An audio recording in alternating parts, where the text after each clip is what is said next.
السلام علیکم ورحمۃ اللہ وبرکاتہ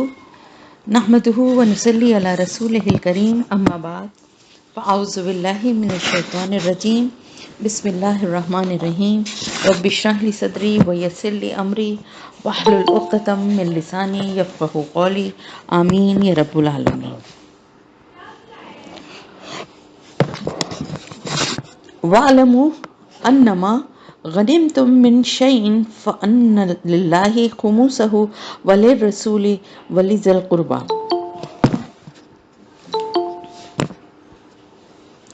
جیسا کہ میں نے آپ کو بتایا تھا کہ سورہ انفال جو ہے اس میں مال غنیمت کے بارے میں احکامات نازل ہوئے ہیں، تو اللہ تعالیٰ فرما رہے ہیں کہ جان لو، وَاعْلَمُوا جان لو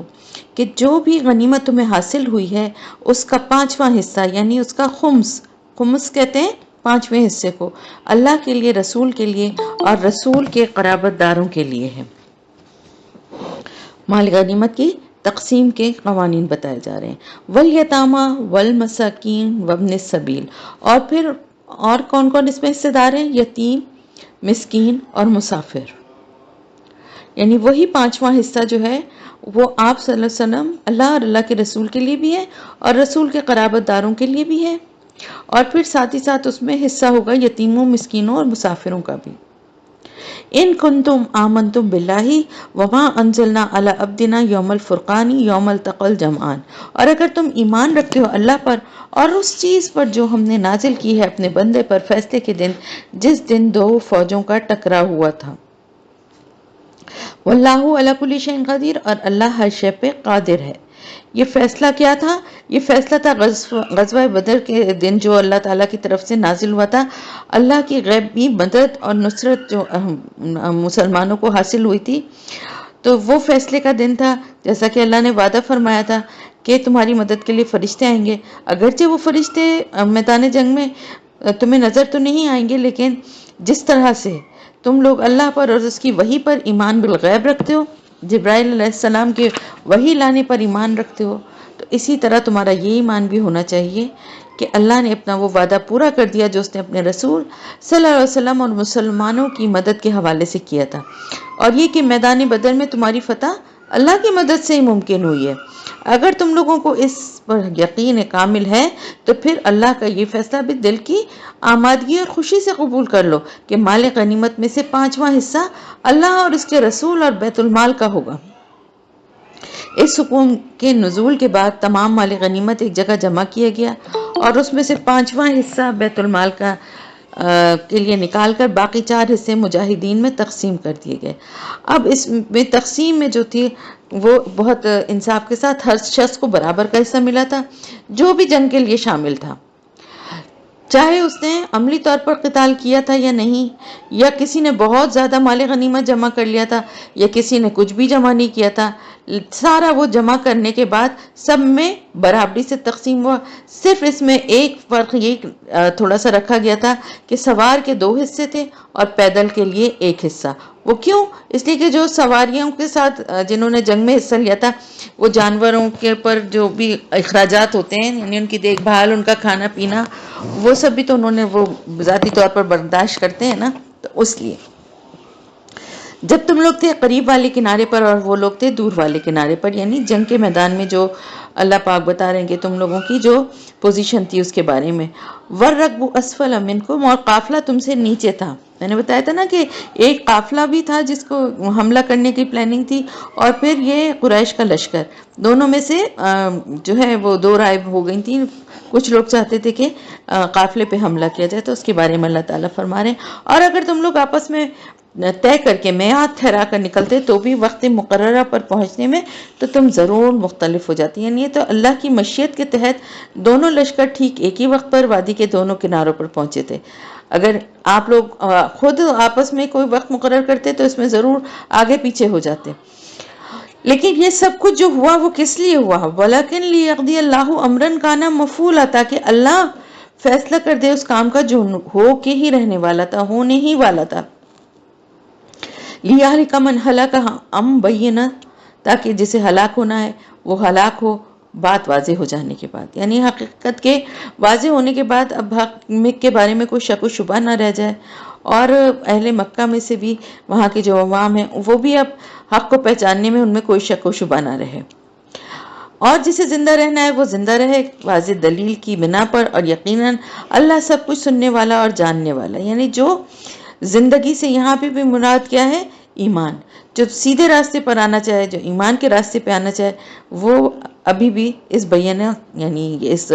اللہ کے رسول جو اور قرآن کے ذریعے جو ہدایت کا راستہ دکھایا جا رہا ہے اس پر آ جائے۔ اور جب اللہ آپ کو دکھا رہا تھا اے نبی صلی اللہ علیہ وسلم، انہیں آپ کی نیند میں تعداد میں کم، اس جری کا ہم اللہ فی منامی کا قلیلہ، جب اللہ تعالیٰ آپ کو خواب میں دکھا رہا تھا ان کی تعداد کم۔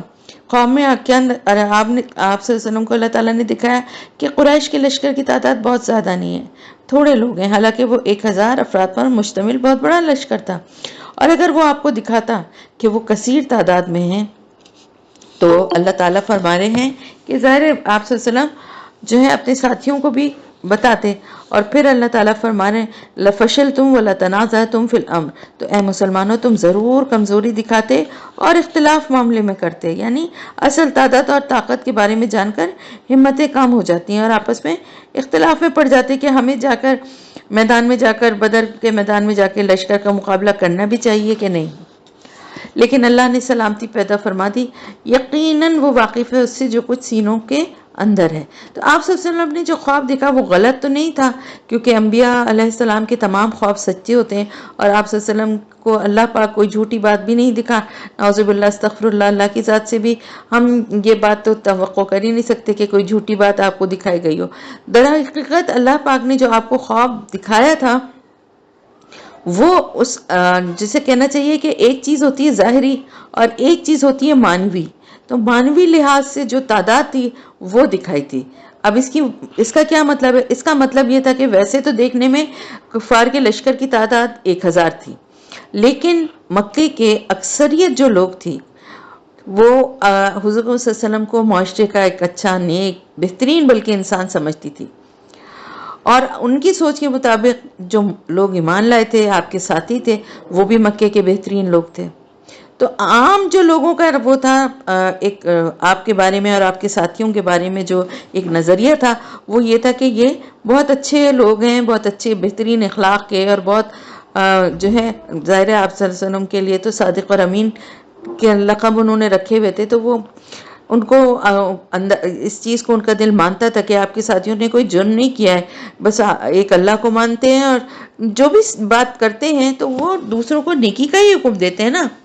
تو اکثریت کی ہمدردی تو شروع سے مسلمانوں کے ساتھ تھی، لیکن ہوتا کیا تھا، جیسے کہ ہم پچھلے اس میں بھی پڑھا کہ بڑے بڑے سردار اور لیڈر جو تھے ان کے حکم کی تعمیل میں یا ان کی ناراضگی مول نہ لینے کی وجہ سے، اس خوف سے کہ کہیں ہمارے دشمن نہ بن جائے، ہمیں نقصان نہ پہنچائے، وہ دل سے تو ان کی ہمدردی رکھتے تھے مسلمانوں کے ساتھ، لیکن ان کا ساتھ نہیں دے پاتے تھے۔ اب جب یہاں پر لشکر تیار ہوا تو انہوں نے لوگ جو تھے اپنے سرداروں اور لیڈروں کے خوف سے ان کے ساتھ شامل تو ہو گئے، لیکن دل تو ان کا ان لیڈروں کے ساتھ نہیں تھا۔ اور اصل میں جنگ جو ہے وہ جیتی کس چیز سے جاتی ہے؟ وہ انسان کے اندر جو جذبہ ہوتا ہے نا، جو اس کے اندر یعنی اپنے کو حق پہ سمجھتے ہوئے اور ایک آگے مقصد یعنی اللہ کی رضا تھی، جیسے مومنوں کے لیے ان کے سامنے کس چیز کیا تھی؟ اپنے سرداروں کی خواہش پہ لڑنے کے لیے نکلے تھے نا، تو ان کے دل میں ایسا کوئی جذبہ نہیں تھا، اور کوئی ان کی اس نظریے میں جو کہ ان کے سرداروں کے تھے اس میں کوئی سچائی نہیں تھی۔ تو اس لیے اندر سے دلی طور پہ جو ان کی کیفیت تھی وہ جذبہ ایسے کسی جذبے سے خالی تھی، اور اس حقیقت کے لحاظ سے وہ تعداد میں بہت کم تھے۔ یہ اللہ تعالیٰ نے ان کی اصل حقیقت آپ صلی اللہ علیہ وسلم کو دکھائی تھی۔ اور جب تم آمنے سامنے ہوئے تو تمہاری نظروں میں انہیں تھوڑا کر کے دکھاتا تھا اور ان کی نظروں میں تمہیں تھوڑا کر کے دکھاتا تھا، یعنی جب دونوں لشکر مقابلے کے لیے آمنے سامنے ہوئے تو اللہ نے ایسی کیفیت پیدا کر دی کہ مسلمان جو تھے وہ تھوڑی بلندی پر تھے، یعنی سچویشن میدان جنگ کی ایسی تھی کہ دیکھنے میں کفار جو ہیں وہ تعداد میں کم لگ رہے تھے اور کفار کو بھی مسلمان بہت تھوڑے نظر آ رہے تھے۔ یہ اللہ نے اس لیے ایسی سچویشن بنا دی تاکہ دونوں طرف سے جو ہے جنگ جو ہے نا وہ پورے زور سے اور پورے جوش سے کی جائے۔ اسی لیے اس دن کو یوم الفرقان اللہ تعالیٰ نے نام دیا ہے، اور اللہ اس کو یوم الفرقان ہی بنانا چاہتا تھا۔ اللہ یہ نہیں چاہتا تھا کہ کوئی بھی ایک دوسرے کی تعداد سے خوف زدہ ہو کے پہلے ہی ہمت ہار دے اور جنگ جو ہے وہ کرنے سے انکار کر دے، بلکہ اللہ چاہتا تھا کہ یہ جنگ ہو اور پھر اس میں مسلمانوں کو فتح ہو، تاکہ حق اور باطل کا فرق واضح ہو، تاکہ اللہ پورا کر دے اس معاملے کو جو ہونے ہی والا تھا، اور تمام معاملات بالآخر اللہ ہی کی طرف لوٹا دیے جائیں گے۔ یا ایھا الذین آمنوا اذا لقیتم فئۃ فابتوا، اے اہل ایمان جب بھی تمہارا مقابلہ ہو کسی گروہ سے تو ثابت قدم رہو، یعنی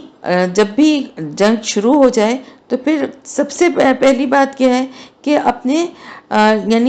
جگہ سے ہٹو نہیں، اور کبھی بھی کسی حال میں دشمن کو پیٹ نہ دکھاؤ، ثابت قدمی سے لڑو۔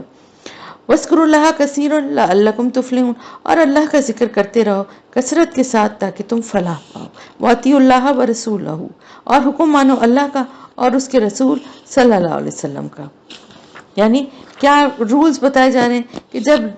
جنگ کا موقع ہے تو ثابت قدم رہو،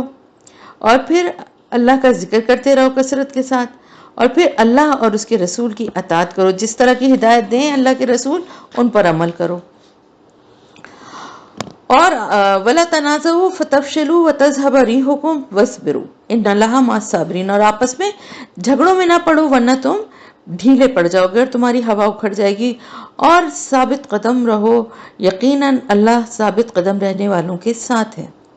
وَلَا تَكُونُوا كَالَّذِينَ خَرَجُوا مِنْ دِيَارِهِمْ بَطَرًا وَرِئَاءَ النَّاسِ، اور ان لوگوں کی مانند نہ ہو جانا جو اپنے گھروں سے اتراتے ہوئے نکلے تھے لوگوں کو دکھانے کے لیے۔ یہ قریش کے لشکر کی طرف اشارہ ہے۔ جب یہ لشکر مکے سے روانہ ہوا تو اس کی شان و شوکت بڑی مروب کن تھی، یہی وجہ تھی کہ ابو جہل اور دیگر جو سردار تھے وہ اپنے غرور اور تکبر کے باعث سے زوم میں تھے کہ یہ مٹھی بھر مسلمان ہمارے سامنے کیا حیثیت رکھتے ہیں، ہمارے طاقتور لشکر سے ٹکرائیں گے تو خس و خاشاک بن جائیں گے، ہم انہیں ختم کر کے کچل کے رکھ دیں گے۔ وَيَصُدُّونَ عَن سَبِيلِ اللَّهِ وَاللَّهُ بِمَا يَعْمَلُونَ مُحِيطٌ، اور وہ اللہ کے راستے سے روک رہے تھے، اور جو کچھ وہ لوگ کر رہے تھے اللہ اس کا احاطہ کیے ہوا تھا۔ یعنی وہ اپنی ساری کوششیں اور توانائیاں کس چیز میں صرف کر رہے تھے کہ لوگوں کو اللہ کے راستے سے روکیں، لیکن ان کی کوئی بھی تدبیر جو ہے وہ اللہ کے اختیار سے، اللہ کے احاطے سے باہر جانے والی تو نہیں تھی نا۔ وَإِذَا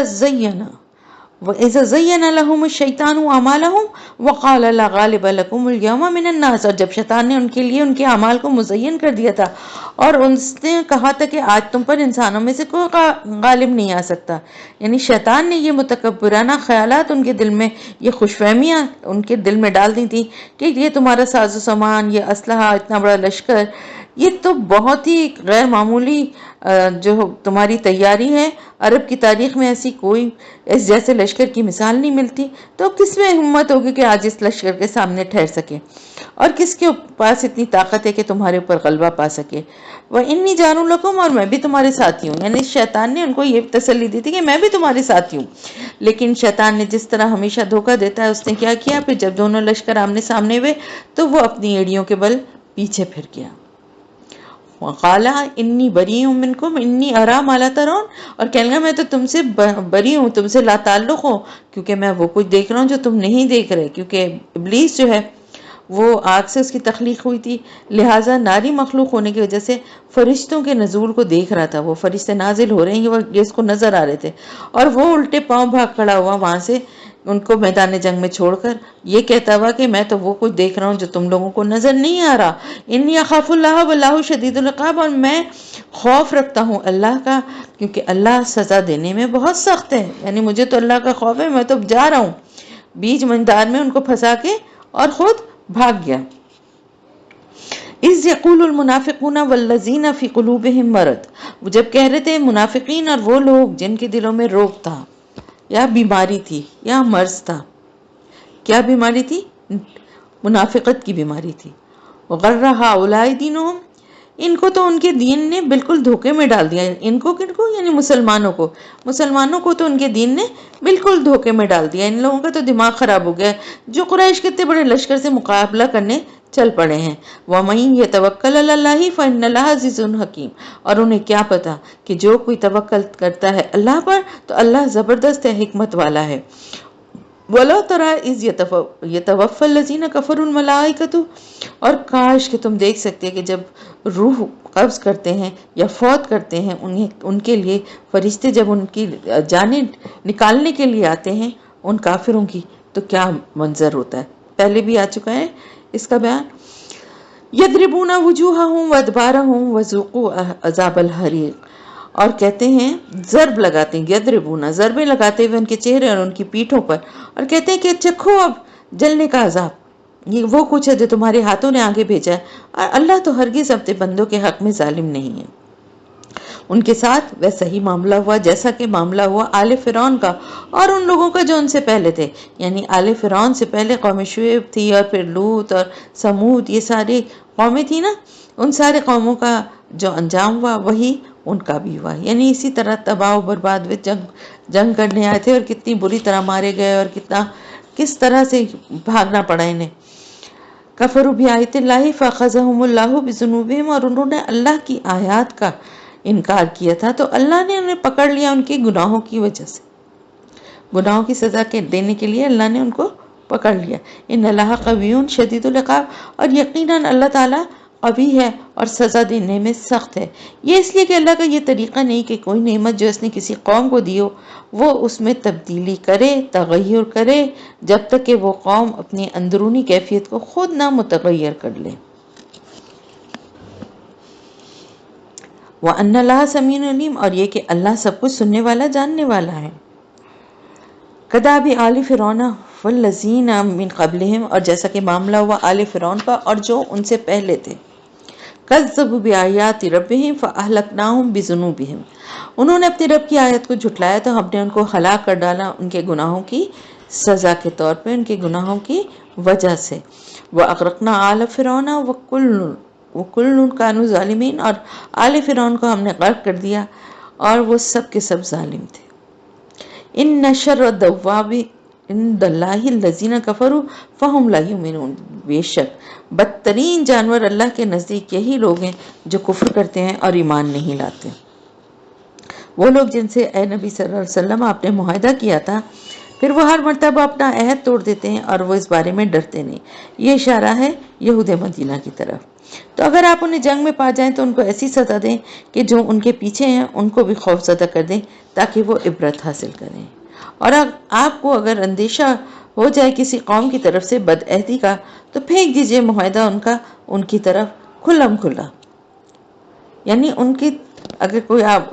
معاہدے کی خلاف ورزی کرتا ہے تو فوراً اس کے معاہدے کو توڑ دیجئے، آپ بھی توڑ دیجئے اگر اس نے خلاف ورزی کی ہے، کیونکہ خیانت ہے نا معاہدہ کرنے کے بعد اس کو توڑنا۔ یقیناً اللہ خیانت کرنے والوں کو پسند نہیں کرتا۔ وَلَا يَحْسَبَنَّ الَّذِينَ كَفَرُوا سَبَقُوا، اور یہ نہ سمجھیں، یہ نہ گمان کریں وہ لوگ جنہوں نے کفر کیا کہ وہ بچ نکلے۔ غزوہ بدر میں کفار کے 1000 افراد میں سے بہت سے لوگ صحیح بھی زندہ بھی بچ کے نکل گئے تھے نا۔ یہ ان کے بارے میں فرمایا جا رہا ہے کہ وہ اس غلط فہمی میں نہ رہیں کہ وہ واقعی بچ نکلے ہیں۔ انہم لا یعجزون، وہ عاجز نہیں کر سکیں گے اس کو، اللہ تعالیٰ کو، یعنی اللہ تعالیٰ فرما رہے ہیں وہ ہمارے قابو سے باہر نہیں جا سکتے۔ اور تیار رکھو ان کے مقابلے کے لیے اپنی استطاعت کی حد تک طاقت اور بندھے ہوئے گھوڑے، یعنی مسلمانوں کو اب واضح طور پر حکم دیا جا رہا ہے کہ اب تمہیں جنگ کے موقع آتے رہیں گے تو اپنے وسائل کے مطابق جو ہے وہ اپنے ہتھیار اور اپنے گھوڑے جو ہیں وہ تیار رکھو۔ ترہبون بھی عدو اللہ وعدوکم، تاکہ تم اس سے اللہ کے دشمنوں اور اپنے دشمنوں کو ڈرا سکو، اور کچھ دوسروں کو بھی جو ان کے علاوہ ہیں، یعنی تم انہیں جانتے نہیں ہو، اللہ انہیں جانتا ہے۔ تو وہ یہ کون تھے؟ یہ تمہاری آستینوں کے سانپ تھے، وہ منافقین جو در پردہ تمہاری تباہی اور بربادی کے پیچھے لگے ہوئے تھے۔ تمہاری نظروں سے تو وہ چھپے ہوئے ہیں مگر اللہ ان کو خوب جانتا ہے۔ اور جو کچھ بھی تم اللہ کی راہ میں خرچ کرو گے اس کا ثواب پورا تمہیں دیا جائے گا اور تم پر کوئی زیادتی نہیں ہوگی۔ اور اے نبی صلی اللہ علیہ وسلم اگر وہ اپنے بازو جھکا دیں امن کے لیے تو آپ بھی جھک جائیں اس کے لیے، یعنی اگر مخالف فریق صلح پر آمادہ نظر آئے تو آپ صلی اللہ علیہ وسلم بھی امن کی خاطر مناسب شرائط پر ان سے صلح کر لیجئے۔ وتوکل علی اللہ انہ هو السمیع العلیم، اللہ پر توکل کیجئے، یقیناً وہ سب کچھ سننے والا اور جاننے والا ہے۔ یعنی اگر ان کی جو منفی چالیں تھیں، منفی چالوں سے آپ فکر مند نہ ہوں، اللہ پر توکل رکھیں اور صلح کا جواب صلح سے ہی دیں۔ اور اگر وہ ارادہ رکھتے ہیں آپ کو دھوکہ دینے کا تب بھی آپ کے لیے اللہ کافی ہے، نہیں آپ کو خوف کرنے کی یا یہ ان کی اس مطلب دشمنی سے کہ وہ آپ کو دھوکہ دیں، اس سے آپ کو گھبرانے کی یا کوئی آپ کو ٹینشن لینے کی ضرورت نہیں ہے، کیونکہ ان کی سازشوں سے تو اللہ تعالیٰ واقف ہی ہے اور اللہ آپ کی مدد کی ضمانت دے رہا ہے ان کے خلاف۔ والذی ایدک بنصرہ بالمؤمنین، اور وہی تو ہے جس نے آپ کی مدد کی ہے یعنی اللہ تعالیٰ اپنی نصرت سے اور اہل ایمان کے ذریعے۔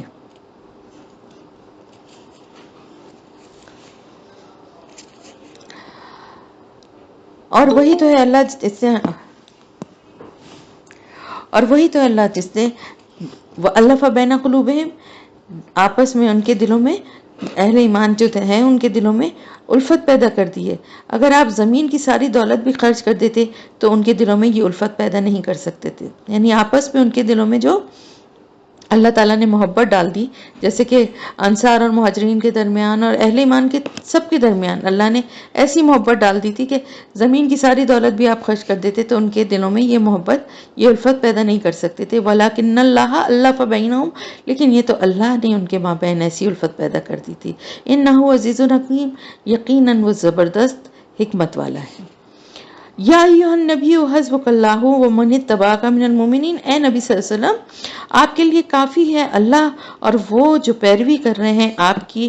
اہل ایمان میں سے، یعنی جو مومنین آپ کی پیروی کر رہے ہیں، اور اللہ تعالیٰ جو ہے سب سے بڑھ کے تو اللہ تعالیٰ، پھر جو مومنین آپ کے ساتھ وہ یہی کافی ہیں آپ کے لیے۔ اور اے نبی صلی اللہ علیہ وسلم ترغیب دلائیے اہل ایمان کو قتال کی، یعنی اب جو موقع تھا ہجرت کے 9 سال تک تو اجازت نہیں تھی، لیکن اب جو ہے اس کی جنگ کی اور قتال کی جو ہے اللہ کی طرف سے جو ہے اجازت ہی نہیں بلکہ اس کے لیے زور دیا جا رہا ہے، تو پھر اب ان میں جو ہے ان کو جوش دلائیے، شوق دلائیے اللہ کی راہ میں جہاد کرنے کے لیے۔ اور اگر تم میں سے 20 افراد ہوں گے صبر کرنے والے یعنی ثابت قدم تو وہ 200 افراد پر غالب آ جائیں گے، یعنی اللہ تعالیٰ فرما رہے ہیں کہ مومنین جو ہیں اگر وہ ثابت قدم رہیں گے اور اسی جذبے سے اور اسی اللہ کی راہ میں اسی طرح سے نکلیں گے جیسے کہ نکلے تھے، تو پھر اگر 20 افراد بھی ہوں گے تو وہ 200 افراد پر غالب آ جائیں گے، اور اگر ہوں گے تم میں سے 100 افراد تو وہ غالب آ جائیں گے کفار کے 1000 افراد پر۔ بِأَنَّهُمْ قَوْمٌ لَا يَفْقَهُونَ، یہ اس لیے کہ وہ ایسے لوگ ہیں جو سمجھ ہی نہیں رکھتے، یعنی ان کے اندر وہ جذبہ اور وہ ثابت قدمی ہے ہی نہیں جو ایک مومن میں ہوتی ہے۔ اب اللہ نے تم پر سے تخفیف کر دیا اور اللہ کے علم میں ہے کہ تمہارے اندر کچھ کمزوری آ گئی۔ یہ کمزوری کیا تھی کہ مسلمان جو ہیں بہت کثرت سے لوگ ایمان لا رہے تھے اور مسلمان ہو رہے تھے اور مسلمانوں میں شامل ہو رہے تھے، لیکن ابھی ان کے دلوں میں پوری طرح سے ایمان جو ہے وہ راسخ نہیں ہوا تھا، تو وہ ایمان کا لیول بھی وہ نہیں تھا، اسی لیے مسلمانوں کی صفوں میں پہلے کی نسبت اب کمزوری آ گئی تھی۔ بس اگر تم میں 100 ثابت قدم رہنے والے ہوں گے تو وہ 200 پر غالب آئیں گے۔ وَإِن يَكُن مِّنكُمْ أَلْفٌ يَغْلِبُوا أَلْفَيْنِ بِإِذْنِ اللَّهِ، اور اگر تم میں سے 1000 ہوں گے تو 2000 پر غالب آ جائیں گے اللہ کے حکم سے۔ وَاللَّهُ مَعَ الصَّابِرِينَ، اور یقیناً اللہ صبر کرنے والوں یعنی ثابت قدم رہنے والوں کے ساتھ ہے۔ ما كان لنبي ان يكون له اسرى حتى يثخن في الارض، کسی نبی کے لیے یہ زیب نہیں دیتا، کسی نبی کو یہ زیب نہیں دیتا، یہ کسی نبی کے لیے یہ زیبہ نہیں ہے کہ اس کے قبضے میں قیدی ہوں جب تک کہ وہ زمین میں خوب خون ریزی نہ کر دیں، یعنی کیا کرنا چاہیے، قتل عام ہونا چاہیے نا جو۔ تو یہ آیت غزوہ بدر میں پکڑے جانے والے قیدیوں کے بارے میں تھی، کیونکہ جب جو لوگ 70 لوگ قیدی بنے تھے ان کے بارے میں 2 رائے ہو گئی تھی۔ حضرت ابوبکر کی رائے یہ تھی کہ ان لوگوں کے ساتھ نرمی کی جائے، فدیہ لے کر چھوڑ دیا جائے، اور آپ صلی اللہ علیہ وسلم کیونکہ خود بھی بہت رحیم اور رقیق القلب تھے اس لیے آپ کی بھی یہ رائے تھی، مگر حضرت عمر اس اعتبار سے بہت سخت گیر تھے اور ان کی رائے یہ تھی کہ یہ لوگ آزاد ہو کر پھر کفر کے لیے تقویت کا باعث بنیں گے، اس لیے جب تک کفر کی کمر پوری طرح ٹوٹ نہیں جاتی ان کے ساتھ نرمی نہیں کی جائے۔ اور آپ کا اصرار یہ تھا کہ تمام قیدیوں کو قتل کر دیا جائے، بلکہ مہاجرین اپنے قریب ترین عزیزوں کو خود اپنے ہاتھوں سے قتل کریں۔ لیکن فیصلہ بعد میں جو ہوا تھا وہ قیدیوں کو فدیہ لے کے چھوڑنے کا ہوا تھا۔ تو اللہ تعالیٰ اس پر جو فرما رہے ہیں کہ تریدون ارض الدنیا، کیا تم دنیا کا ساز و سامان چاہتے ہو؟ حالانکہ نہ تو آپ صلی اللہ علیہ وسلم کی ایسی نیت تھی، نہ حضرت ابو بکر صدیق رضی اللہ تعالیٰ نے کی، لیکن یہ تنبیہ کا، ایک تادیب کا اللہ کا انداز ہے۔ اللہ کے قریبی بندے ہیں تو ان کی طرف سے ذرا سی بھی کوئی کوتاہی کے لیے الفاظ اللہ پاک بہت سخت استعمال کرتے ہیں تاکہ دوسروں کو اس چیز کی نصیحت ہو۔ حالانکہ یہ بات نہ آپ صلی اللہ علیہ وسلم کے لیے اور نہ حضرت ابو بکر صدیق رضی اللہ تعالیٰ عنہ کے لیے، کیونکہ ایسی گنجائش تھی تو یہ فدیہ لے کے چھوڑنے کا فیصلہ کیا تھا۔ اگر اللہ کا کوئی واضح حکم آتا تو کبھی بھی ایسا نہیں ہو سکتا تھا، لیکن پھر بھی اللہ تعالیٰ فرما رہے ہیں کہ اس وجہ سے اس کے پیچھے بھی ایک حکمت یہ ہے کہ یہ جو ہے واپس جا کے دوبارہ مومنین کے لیے خطرہ اور طاقت بن کر نہ آئیں۔ واللہ یرید الآخرہ واللہ عزیز حکیم، اور اللہ کے پیش نظر کیا ہے؟ آخرت، اور اللہ زبردست حکمت والا ہے۔ اور اگر اللہ کی طرف سے بہت پہلے یہ بات طے نہ ہو چکی ہوتی تو جو کچھ فدیہ تم نے لیا ہے اس کے باعث تم پر سخت عذاب آتا۔ یعنی اللہ کی طرف سے پہلے یہ گنجائش، جو اللہ کا حکم تھا اس میں رعایت کی گنجائش موجود تھی، اسی لیے اللہ تعالیٰ فرما رہے ہیں کہ یہ تو جو بات پہلے، یہ بات بھی طے ہو چکی تھی، یعنی یہ گنجائش تھی کہ چاہیں تو فدیہ لے کے چھوڑ دیں یا چاہیں تو ان کو قتل کیا جائے۔ تو اس میں سے آپ صلی اللہ علیہ وسلم نے اپنی نرم دلی کی وجہ سے جو آپشن چنا تھا، تو اللہ تعالیٰ فرما رہے ہیں کہ ان کو سخت والا آپشن چننا چاہیے تھا، لیکن اس پہ ان کا کوئی قصور نہیں ہے کیونکہ یہ گنجائش موجود تھی۔ فَكُلُوا مِمَّا غَنِمْتُمْ حَلَالًا طَيِّبًا، اور اب کھاؤ، اب جو کچھ تمہیں ملا ہے مال غنیمت میں سے وہ تمہارے لیے حلال اور طیب ہے۔ تو ایک مال غنیمت تو وہ تھا جو مسلمانوں کو جنگ کے بعد ملا تھا، اور ایک تھا جو قیدیوں سے بطور فدیہ حاصل کیا گیا تھا، اسے بھی اللہ نے مال غنیمت قرار دیا اور اس کو بھی حلال اور جائز قرار دیا۔ وَاتَّقُوا اللَّهَ إِنَّ اللَّهَ غَفُورٌ رَحِيمٌ، اور اللہ کا تقوی اختیار کرو، یقیناً اللہ بخشنے والا اور رحم فرمانے والا۔ اور اے نبی صلی اللہ علیہ وسلم کہہ دیجئے ان لوگوں سے جو آپ کے قبضے میں قیدی ہیں، اگر اللہ تمہاری دلوں میں کوئی بھلائی پائے گا تو جو کچھ تم سے لیا گیا ہے اس سے بہتر تمہیں دے دے گا، یعنی یہ تمہاری نیتوں کا معاملہ اللہ اور تمہارے درمیان ہے۔ وَيَغْفِرْ لَكُمْ وَاللَّهُ غَفُورٌ رَحِيمٌ، اور وہ تمہیں بخش دے گا اور اللہ بخشنے والا بہت رحم کرنے والا ہے۔ وَإِن يُرِيدُوا خِيَانَتَكَ فَقَدْ خَانُوا اللَّهَ مِن قَبْلُ، اور اگر یہ لوگ آپ سے خیانت کرنا چاہیں تو اس سے پہلے یہ اللہ سے بھی خیانت کرتے رہے ہیں، تو اللہ نے ان کو پکڑا دیا اور اللہ جاننے والا حکمت والا ہے۔ ان الذين آمنوا وهاجروا وجاهدوا باموالهم وانفسهم في سبيل الله والذين آووا ونصروا اولئك بعضهم اولیاء بعض، یہ بلا شبہ یقیناً وہ لوگ جو ایمان لائے اور جنہوں نے ہجرت کی اور جنہوں نے جہاد کیا اپنے مالوں اور اپنی جانوں کے ساتھ، اور وہ لوگ جنہوں نے انہیں پناہ دی اور ان کی مدد کی، یہ سب لوگ ایک دوسرے کے ساتھی ہیں، یعنی مہاجرین اور انصار۔ اور وہ لوگ جو ایمان لائے لیکن انہوں نے ہجرت نہیں کی تو اب تمہارا ان کے ساتھ کوئی تعلق نہیں، حتیٰ یہاجروا، یہاں تک کہ وہ ہجرت کریں، یعنی ہجرت جو ہے وہ اب ایمان کی کسوٹی ہے۔ اور اگر وہ تم سے دین کے معاملے میں مدد مانگے تو ان کی مدد کرنا تم پر واجب ہے، یعنی وہ لوگ جو ایمان لائے اور انہوں نے ہجرت نہیں کی اور مکے میں ہی رہ گئے اپنے قبیلوں کے ساتھ، تو ان لوگوں کے لیے اللہ تعالیٰ فرما رہے ہیں کہ اگر دین کے معاملے میں تم سے مدد مانگے تو تم ان کی مدد کرو۔ الا علی قوم بینکم و بینہم میثاق، مگر ایسی کسی قوم کے خلاف نہیں جس کے اور تمہارے درمیان معاہدہ ہو چکا ہے۔ واللہ بما تعملون بصیر، اور جو کچھ تم کر رہے ہو اللہ سے دیکھ رہا ہے۔ والذین کفروا بعضهم اولیاء بعض، اور وہ لوگ جنہوں نے کفر کیا وہ آپس میں ایک دوسرے کے ساتھی ہیں، اور آج بھی ایسا ہی ہے۔ آپ دیکھیں کہ وہ لوگ جنہوں نے کفر کیا بے شک ان کے مذہب مختلف ہو لیکن مسلمانوں سے دشمنی کے معاملے میں وہ ایک ہو جاتے ہیں۔ اگر تم ان کی جو مرضی ہے یا جیسا وہ کہتے ہیں اس کی تم پابندی نہیں کرو گے تو زمین میں فتنہ پھیلے گا اور بہت بڑا فساد ہو جائے گا۔ یعنی تم جو تمہارے جو قواعد و ضوابط ہیں اس کے مطابق ہر کام تمہارا ہونا چاہیے، اور ایسا نہیں ہو کہ تمہارا کوئی عمل زمین میں فتنے فساد کا سبب بن جائے۔ اب اس پہ یہ اصل میں یہ بھی بات ہے کہ مکے میں جو ہے وہاں پہ جو مسلمان تھے وہ اگر اذیت کا شکار ہو رہے ہیں اپنے قبیلے کے ہاتھوں اور مدد مانگتے ہیں تو تم اس کی مدد ضرور کرو، لیکن اگر اس قبیلے نے تمہارے ساتھ امن کا معاہدہ کر رکھا ہے تو ایسا تم نہیں کر سکتے کہ اس اپنے معاہدے کی خلاف ورزی کرتے ہوئے اس قبیلے پر چڑھائی کر دو۔ تو اتنی دیکھیں دین میں کتنی انصاف اور کتنی چھوٹی چھوٹی باتیں جو بظاہر لگتی ہیں ان کی بھی کتنی وضاحت ہے۔ مگر اور وہ لوگ جو ایمان لائے اور جنہوں نے ہجرت کی اور جہاد کیا اللہ کی راہ میں، اور وہ لوگ جنہوں نے انہیں پناہ دی اور ان کی نصرت کی، تو یہ مہاجرین اور انصار دونوں آ گئے اس میں۔ اولئک هم المؤمنون حقا لہم مغفرۃ و رزق کریم، یہی لوگ ہیں جو کہ سچے مومن ہیں، ان کے لیے مغفرت بھی ہے اور رزق کریم بھی ہے۔ رزق کریم وہ رزق ہے جو کہ جنت میں عطا کیا جائے گا انشاءاللہ تعالی۔ والذین آمنوا من بعد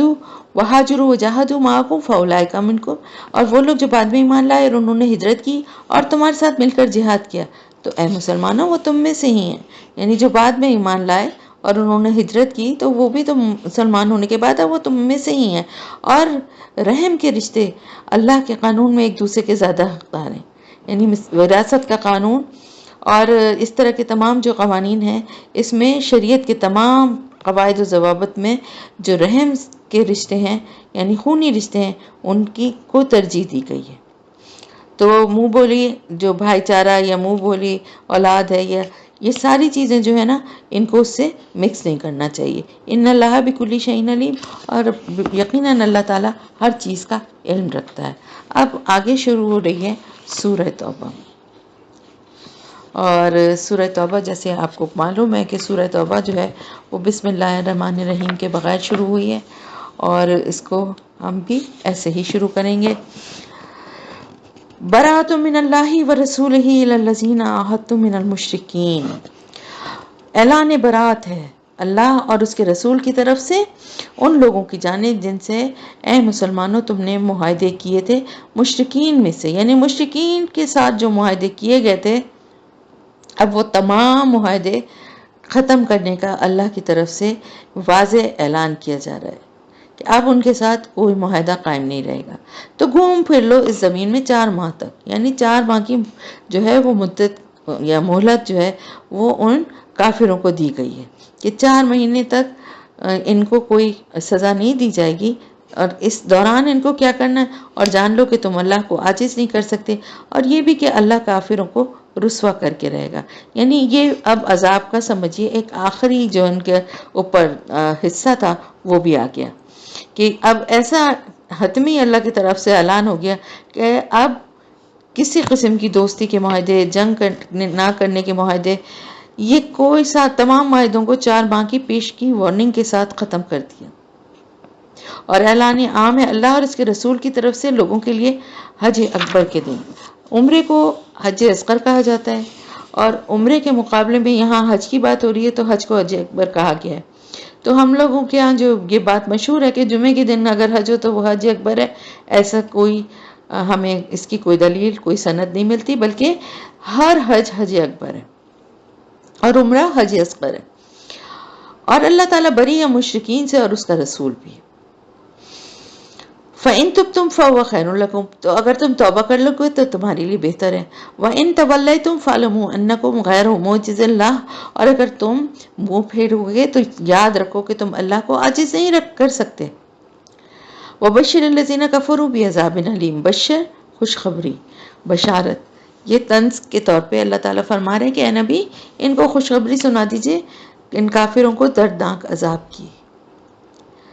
إِلَّا الَّذِينَ عَاهَدتُّم مِّنَ الْمُشْرِكِينَ، سوائے ان مشرکین کے جن سے اے مسلمانوں تم نے معاہدے کیے ہیں، پھر انہوں نے کچھ کمی نہیں کی تمہارے ساتھ اور نہ تمہارے خلاف کسی کی مدد بھی کی ہو، یعنی وہ اپنے معاہدے پر قائم رہے اور انہوں نے تمہارے ساتھ بھی کوئی برا سلوک اس کے بعد نہیں کیا اور نہ ہی تمہارے مخالفوں میں سے کسی کی مدد کی ہے۔ تو مکمل کرو ان کے ساتھ ان کا معاہدہ مقررہ مدت تک، یعنی ان کے ساتھ جو خاص مدت تک جو تمہارا کوئی بھی معاہدہ ہوا ہے اس کو پورا کرو، اس میں کوئی کسی قسم کی خلاف ورزی نہ کرو۔ ان اللہ یحب المتقین، یقیناً اللہ تعالیٰ تقوی اختیار کرنے والوں کو پسند کرتا ہے۔ فَإِذَا انسلخ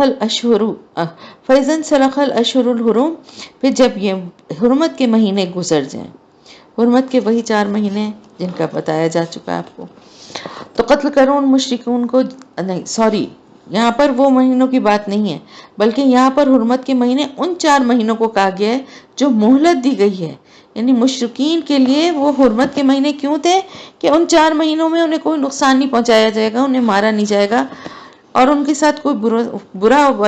برتاؤ یا سلوک نہیں ہوگا، بلکہ یہ 4 مہینے ان کو دیے جائیں گے۔ لیکن جیسے ہی یہ 4 مہینے، یعنی جو ان کو 4 مہینے کی حرمت دی ہے، یعنی ایک طرح سے ان کو اس میں پروٹیکشن دی گئی ہے، وہ ختم ہو جائے تو پھر قتل کرو ان مشرکین کو، جہاں پاؤ اور پکڑو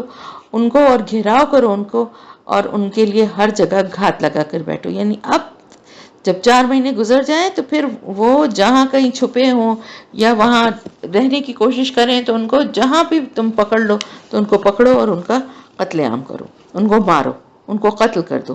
کیونکہ اب وہ مشرکین کا وہاں رہنا مزید جو تھا اور فتنے اور فساد کا باعث بنتا۔ لیکن ان کو بھی ایک موقع دیا جا رہا ہے کہ وہ مشرکین جو ہیں وہ مسلمانوں کے ساتھ رہتے ہوئے اگر ان کے دل پہ اللہ کی کلام، اللہ کے رسول کی بات اثر کرتی ہے اور وہ ایمان لے آتے ہیں اور توبہ کر لیتے ہیں، نماز قائم کرتے ہیں، زکوٰۃ ادا کرتے ہیں، تو پھر چھوڑ دو ان کا راستہ۔ یقیناً اللہ بخشنے والا، رحم کرنے والا ہے۔ یعنی اگر وہ شرک سے تائب ہو کر مسلمان ہو جائیں، نماز قائم کریں، زکوٰۃ دیں، تو پھر ان سے کوئی مواخذہ نہیں ہوگا۔ اور اگر مشرکین میں سے کوئی شخص آپ سے پناہ طلب کرے تو اسے پناہ دے دو یہاں تک کہ وہ اللہ کا کلام سن لے۔ یعنی ایسے بھی بہت سے لوگ تو ہوں گے عرب میں جو مختلف قبائل کے یا دور کے علاقوں میں ہوں گے کہ جن تک کہ اللہ کا پیغام پوری طرح پہنچے ہی نہیں، وہ سننا چاہتے ہوں گے اپنے کانوں سے، تو اللہ تعالیٰ فرما رہے ہیں کہ اگر وہ اس دعوت کو سمجھنا چاہیں اور وہ یہاں آ کے پناہ طلب کریں تو ان کو پناہ دے دو، اور انہیں یہ موقع بھی فراہم کرو کہ قرآن کے پیغام کو وہ اچھی طرح سن لیں، اور پھر اس کے بعد ان کو اس کی امن کی جگہ پر پہنچا دو۔ یعنی پھر اس شخص کو فوری طور پر یہ فیصلہ کرنے پہ مجبور نہ کرو کہ اسلام قبول کرتے ہو یا نہیں، اور اگر نہیں قبول کرتے تو تمہاری گردن ابھی اڑا دی جائے گی، بلکہ اس کے بعد کہ وہ اللہ کا کلام سن چکے ہوں انہیں سوچنے کی مہلت دی جائے اور بحفاظت ان کے گھر تک پہنچانے کا انتظام کیا جائے۔ یہ اس لیے ذالک بانہم قوم لا یعلمون، اس لیے کہ یہ ایسے لوگ ہیں جو علم رکھتے ہی نہیں تھے، یعنی یہ لوگ اب تک غفلت کا شکار ہیں، تو انہیں ایک چانس دو۔ کیف یکون للمشرکین عہد عند اللہ وعند رسولہ، اور یہ کیسے ہو سکتا ہے کہ مشرکین کے لیے کوئی عہد اللہ اور اس کے رسول کے نزدیک، یعنی مشرکین سے کوئی عہد کیا اللہ اور اس کے نزدیک کوئی عہد ایسا ہو جو ان سے اب کیا جائے۔ ہوا یہ تھا کہ جو عہد کیا گیا تھا، یعنی جو معاہدہ تھا صلح حدیبیہ کا، وہ قریش کے قبیلے نے خود توڑ دیا تھا۔ اب جب قریش کو اپنی غلطی اور معاملے کی سنجیدگی کا احساس ہوا تو پھر انہوں نے کوششیں کی اور ابو سفیان کو بھی بھیجا اور سب کچھ، لیکن یہ ہے کہ بات اب بالکل الٹ ہو چکی تھی۔ تو اب ان کے پہلے بازی ان کے ہاتھ میں تھی اور انہوں نے اپنی من مانی شرائط پہ صلح کی تھی، اور اب وہ کوشش کر رہے تھے کہ دوبارہ تجدید صلح ہو جائے، مگر آپ صلی اللہ علیہ وسلم نے اسے قبول نہ فرمایا۔ کیوں؟ کیونکہ اب آگے جو ہے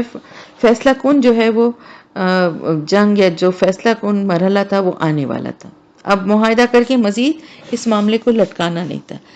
الا الذین عاہدتم عند المسجد الحرام، سوائے ان لوگوں کے جن کے ساتھ تم نے معاہدہ کیا تھا مسجد حرام کے پاس، یعنی صلح حدیبیہ۔ تو جب تک وہ تمہارے لیے اس پر قائم رہے تم بھی ان کے معاہدے پر قائم رہو، بے شک اللہ تعالیٰ متقین کو پسند کرتا ہے۔ یعنی جب تک مشرکین صلح کے معاہدے پر قائم رہے تو تم لوگوں نے بھی اس کی پوری پابندی کی، لیکن جبکہ وہ خود اسے توڑ چکے ہیں تو اب تمہارے اوپر اس سلسلے میں کوئی اخلاقی دباؤ نہیں کہ اس معاہدے کی تجدید کرو۔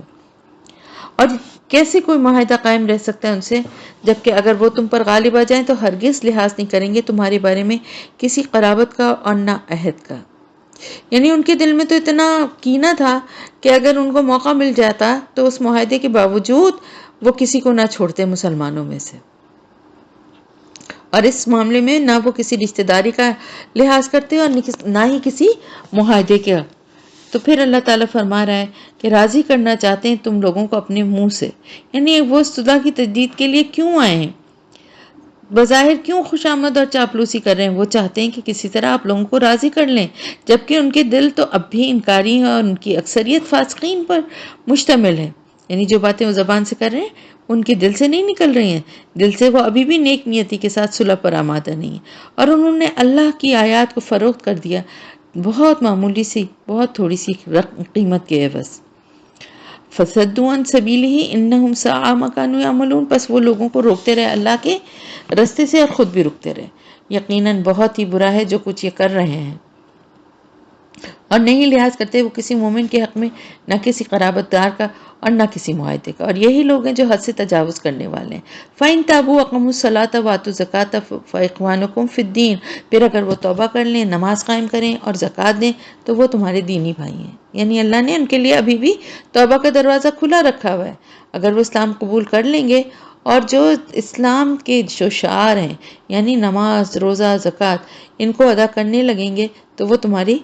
تمہاری برادری میں، دین برادری جو تمہاری اس میں شامل ہو جائیں گے۔ وَنُفَصِّلُ الْآيَاتِ لِقَوْمٍ يَعْلَمُونَ، اور ہم اپنی آیات تفصیل سے بیان کر رہے ہیں ان لوگوں کے لیے جو علم رکھتے ہیں، اور اگر وہ توڑ ڈالیں گے اپنے عہد کو، پختہ عہد جو وہ کر رہے ہیں، اپنی قسمیں جو وہ کھا رہے ہیں اس کو وہ توڑ ڈالیں گے اور پھر عیب لگائیں گے تمہارے دین میں، تو تم جنگ کرو کفر کے ان اماموں سے، ان کی قسموں کا کوئی اعتبار نہیں۔ لعلہم ینتہون، شاید کہ اس طرح وہ باز آ جائیں، یعنی اگر ان پر سختی کی جائے تو شاید وہ باز آ جائیں، نرمی سے تو یہ بات ماننے کو تیار نہیں۔ اور تمہیں کیا ہو گیا کہ تم جنگ نہیں کرنا چاہتے ایسی قوم سے جنہوں نے اپنے قسموں کو، اپنے جو عہد تھے، اپنے قول تھے ان کو توڑ دیا، رسول صلی اللہ علیہ وسلم کو جلا وطن کرنے کا قصد کیا، اور انہوں نے ہی آغاز کیا تھا تمہارے ساتھ پہلی مرتبہ، یعنی مکے کے اندر مسلمانوں کو جو اذیتیں دی جا رہی تھیں، یا غزوہ بدر میں جنگ چھیڑنے کا معاملہ، یا صلح حدیبیہ کے توڑنے کا واقعہ، تمہارے ساتھ ہر زیادتی اور ہر بے اصولی کی پہل ہمیشہ ان لوگوں ہی کی طرف سے ہوتی رہی ہے۔ اتخشونہم، کیا تم ان سے ڈر رہے ہو؟ فاللہ احق ان تخشوہ ان کنتم مومنین، اور اللہ زیادہ حقدار ہے کہ تم اس سے ڈرو اگر تم مومن ہو، تم ان سے جنگ کرو، اللہ انہیں عذاب دے گا تمہارے ہاتھوں، اور ان کو رسوا کرے گا اور تمہاری مدد کرے گا ان کے مقابلے میں، اور بہت سے اہل ایمان کے سینوں کو ٹھنڈک عطا فرمائے گا، وَيُذْهِبْ غَيْظَ قُلُوبِهِمْ، اور ان کے دلوں سے غصے کو نکال دے گا۔ تو ظاہر ہے کہ اتنے مظالم انہوں نے مسلمانوں پر کیے تھے، اور ابھی بھی اس وقت بھی مسلمان بچے اور عورتیں اور جو ضعیف اور کمزور لوگ جو وہاں رکے ہوئے تھے ان پہ طرح طرح کے مظالم ڈھا رہے تھے۔ تو اللہ تعالیٰ فرما رہا ہے کہ جب تم حملہ کرو گے اور ان ظالموں پہ کے ساتھ مقابلہ کرو گے، ان کو سزا ملے گی، تو وہ مظلوم مسلمان جو ہیں ان کے بھی دلوں کو تھوڑا سا سکون ملے گا، ان کا بھی جو غصہ اور جو غم ہے وہ کم ہوگا۔ وَيَتُوبُ اللَّهُ عَلَىٰ مَن يَشَاءُ وَاللَّهُ عَلِيمٌ حَكِيمٌ، اور اللہ جس کو چاہے گا توبہ کی توفیق دے گا، اور اللہ جاننے والا، حکمت والا ہے۔ ام حسبتم ان تترکوا ولما یعلم اللہ الذین جاہدوا منکم، کیا تم نے یہ گمان کر لیا ہے کہ تم یوں ہی چھوڑ دیے جاؤ گے، حالانکہ ابھی تو اللہ نے یہ دیکھا ہی نہیں کہ تم میں سے وہ لوگ کون ہیں جو جہاد کرنے والے ہیں، اور کون ہیں وہ لوگ جو نہیں رکھتے اللہ اور اس کے رسول اور اہل ایمان کے علاوہ کسی کے ساتھ دلی دوستی کا کوئی تعلق۔ واللہ خبیر بما تعملون، اور جو کچھ تم کر رہے ہو اللہ اس سے باخبر ہے۔ ما کان للمشرکین ان یأمروا مساجد اللہ شاہدین علی انفسہم بالکفر، مشرکوں کا یہ حق نہیں ہے کہ وہ آباد کریں اللہ کی مسجدوں کو اپنے اوپر کفر کی گواہی دیتے ہوئے، یعنی یہ مساجد تو اللہ کا گھر ہے، کعبہ جو ہے جو کعبۃ اللہ، یہ کس کا گھر ہے؟ اللہ کا گھر ہے اور توحید کا مرکز ہے۔ تو قریش کے لوگ تو علل کفر پر ڈٹے ہوئے ہیں، تو اللہ کے گھر کے متولی کیسے بنے بیٹھے ہیں؟ ایسا کیوں کر ممکن ہے کہ اللہ کے ان دشمنوں کو اس کی مساجد پر حق دے دیا جائے؟ اولئک حبطت اعمالهم وفی النار هم خالدون، یہ وہ لوگ ہیں جن کے سارے اعمال ضائع ہو گئے اور آگ میں ہی رہیں گے وہ ہمیشہ ہمیشہ۔ یعنی جو وہ سمجھتے تھے نا کہ ہم بڑی نیکی کے کام کر رہے ہیں، اللہ کے پاس ان کے ان اعمال کی کوئی حیثیت نہیں، ان کے کفر کی وجہ سے اللہ ان کے تمام اعمال ضائع کر دیے ہیں اللہ نے۔ انما یأمر مساجد اللہ من آمن باللہ والیوم الآخر واقام الصلاۃ وآتى الزکاۃ ولم یخش الا اللہ، اور یقیناً اللہ کی مسجدوں کو تو وہ لوگ آباد کرتے ہیں جو ایمان لائے اللہ پر اور یوم آخرت پر، نماز قائم کریں، زکوٰۃ ادا کریں اور نہ خوف رکھیں، نہ ڈریں کسی سے سوائے اللہ کے۔ فَعَسَىٰ أُولَٰئِكَ أَن يَكُونُوا مِنَ الْمُهْتَدِينَ، تو امید ہے کہ یہی لوگ اللہ کے ہدایت یافتہ ہوں گے۔ کیا تم نے حاجیوں کو پانی پلانے اور مسجد حرام کو آباد رکھنے کو برابر کر دیا ہے اس شخص کے اعمال کی طرح جو ایمان لائے اللہ پر اور یوم آخرت پر اور اس نے جہاد کیا اللہ کی راہ پر؟ یعنی مشرکین اس بات پہ بڑا فخر سمجھتے تھے نا کہ انہوں نے بیت اللہ کو آباد رکھا ہوا ہے اور وہ حاجیوں کو پانی پلاتے ہیں اور ان کی خدمت کرتے ہیں، یہ بہت نیک کام وہ سر انجام دے رہے ہیں۔ تو اللہ تعالیٰ فرما رہے ہیں کہ کیا ان کے یہ کام جو ہیں ایمان باللہ، ایمان بالآخرت اور جہاد فی سبیل اللہ کے برابر ہو جائیں گے؟ لا یستعون عند اللہ واللہ لا یہدی القوم الظالمین، یہ برابر نہیں ہو سکتے اللہ کے نزدیک اور اللہ ایسے ظالموں کو ہدایت نہیں دیتا۔ الذین آمنوا وہاجروا وجاہدوا فی سبیل اللہ باموالہم وانفسہم اعظم درجۃ عند اللہ، یہ وہ لوگ ہیں جو ایمان لائے، جنہوں نے ہجرت کی اور جہاد کی اللہ کی راہ میں اپنے مالوں اور جانوں کے ساتھ، ان کا بہت بہت بڑا بہت عظیم رتبہ ہے اللہ کے نزدیک۔ اولئک هم الفائزون، اور وہی لوگ ہیں کامیاب ہونے والے۔ انہیں بشارت دیتا ہے ان کا رب اپنی رحمت خاص اور رضامندی کی اور ان باغات کی جن کے اندر ان کے لیے ہمیشہ رہنے والی نعمتیں ہوں گی۔ خالدین فیہا ابدا ان اللہ عندہ اجر عظیم، جس پر وہ رہیں گے، جس میں وہ رہیں گے ہمیشہ ہمیشہ، یقیناً اللہ ہی کے پاس ہے بہت بڑا اجر۔ یا ایھا الذین آمنوا لا تتخذوا آباءکم واخوانکم اولیاء ان استحبوا الکفر علی الایمان، اے اہل ایمان اپنے باپوں اور بھائیوں کو دلی دوست اور حمایتی مت بناؤ اگر انہوں نے ایمان کے مقابلے میں کفر کو پسند کیا۔ یعنی تمہارے قریبی جو رشتے ہیں، باپ اور بھائی سب سے قریبی ہیں نا، ان کو بھی اپنا دلی دوست یا اپنا حمایتی نہ بناؤ، ان سے بھی اپنے دل کی بات، راز کی بات نہ کہو، کیونکہ وہ ایمان کے مقابلے میں انہوں نے کفر کو پسند کیا ہے، تو وہ اب تم میں سے نہیں ہے، اور تم میں سے جو کوئی بھی ان کے ساتھ دوستی کا تعلق رکھے گا تو ایسے لوگ خود بھی ظالم ٹھہریں گے، اور اللہ ایسے فاسقوں کو راہ نہیں دکھائے گا، ہدایت کی راہ نہیں دکھائے گا۔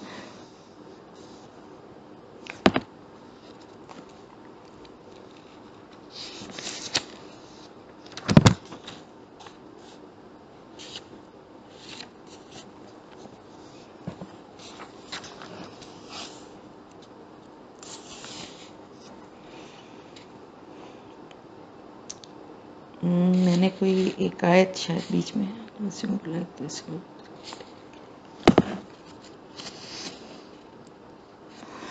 ہاں، جنہوں میں اللہ کے پاس بہت، اے ایمان والوں اپنے باپوں اور بھائیوں کو دلی دوست اور حمایتی مت بناؤ اگر انہوں نے ایمان کے مقابلے میں کفر کو پسند کیا ہے، اور تم میں سے جو کوئی بھی ان کے ساتھ ولایت کا یا دوستی کا تعلق رکھیں گے تو ایسے لوگ خود بھی ظالم ٹھہریں گے۔ پھر آگے اور مزید اس کی تفصیل آ گئی ہے کہ تمہارے باپ، تمہارے بیٹے، تمہارے بھائی، تمہاری بیویاں، یا نبی صلی اللہ علیہ وسلم ان سے کہہ دیجئے کہ اگر تمہارے باپ، تمہارے بیٹے، تمہارے بھائی، تمہاری بیویاں، اور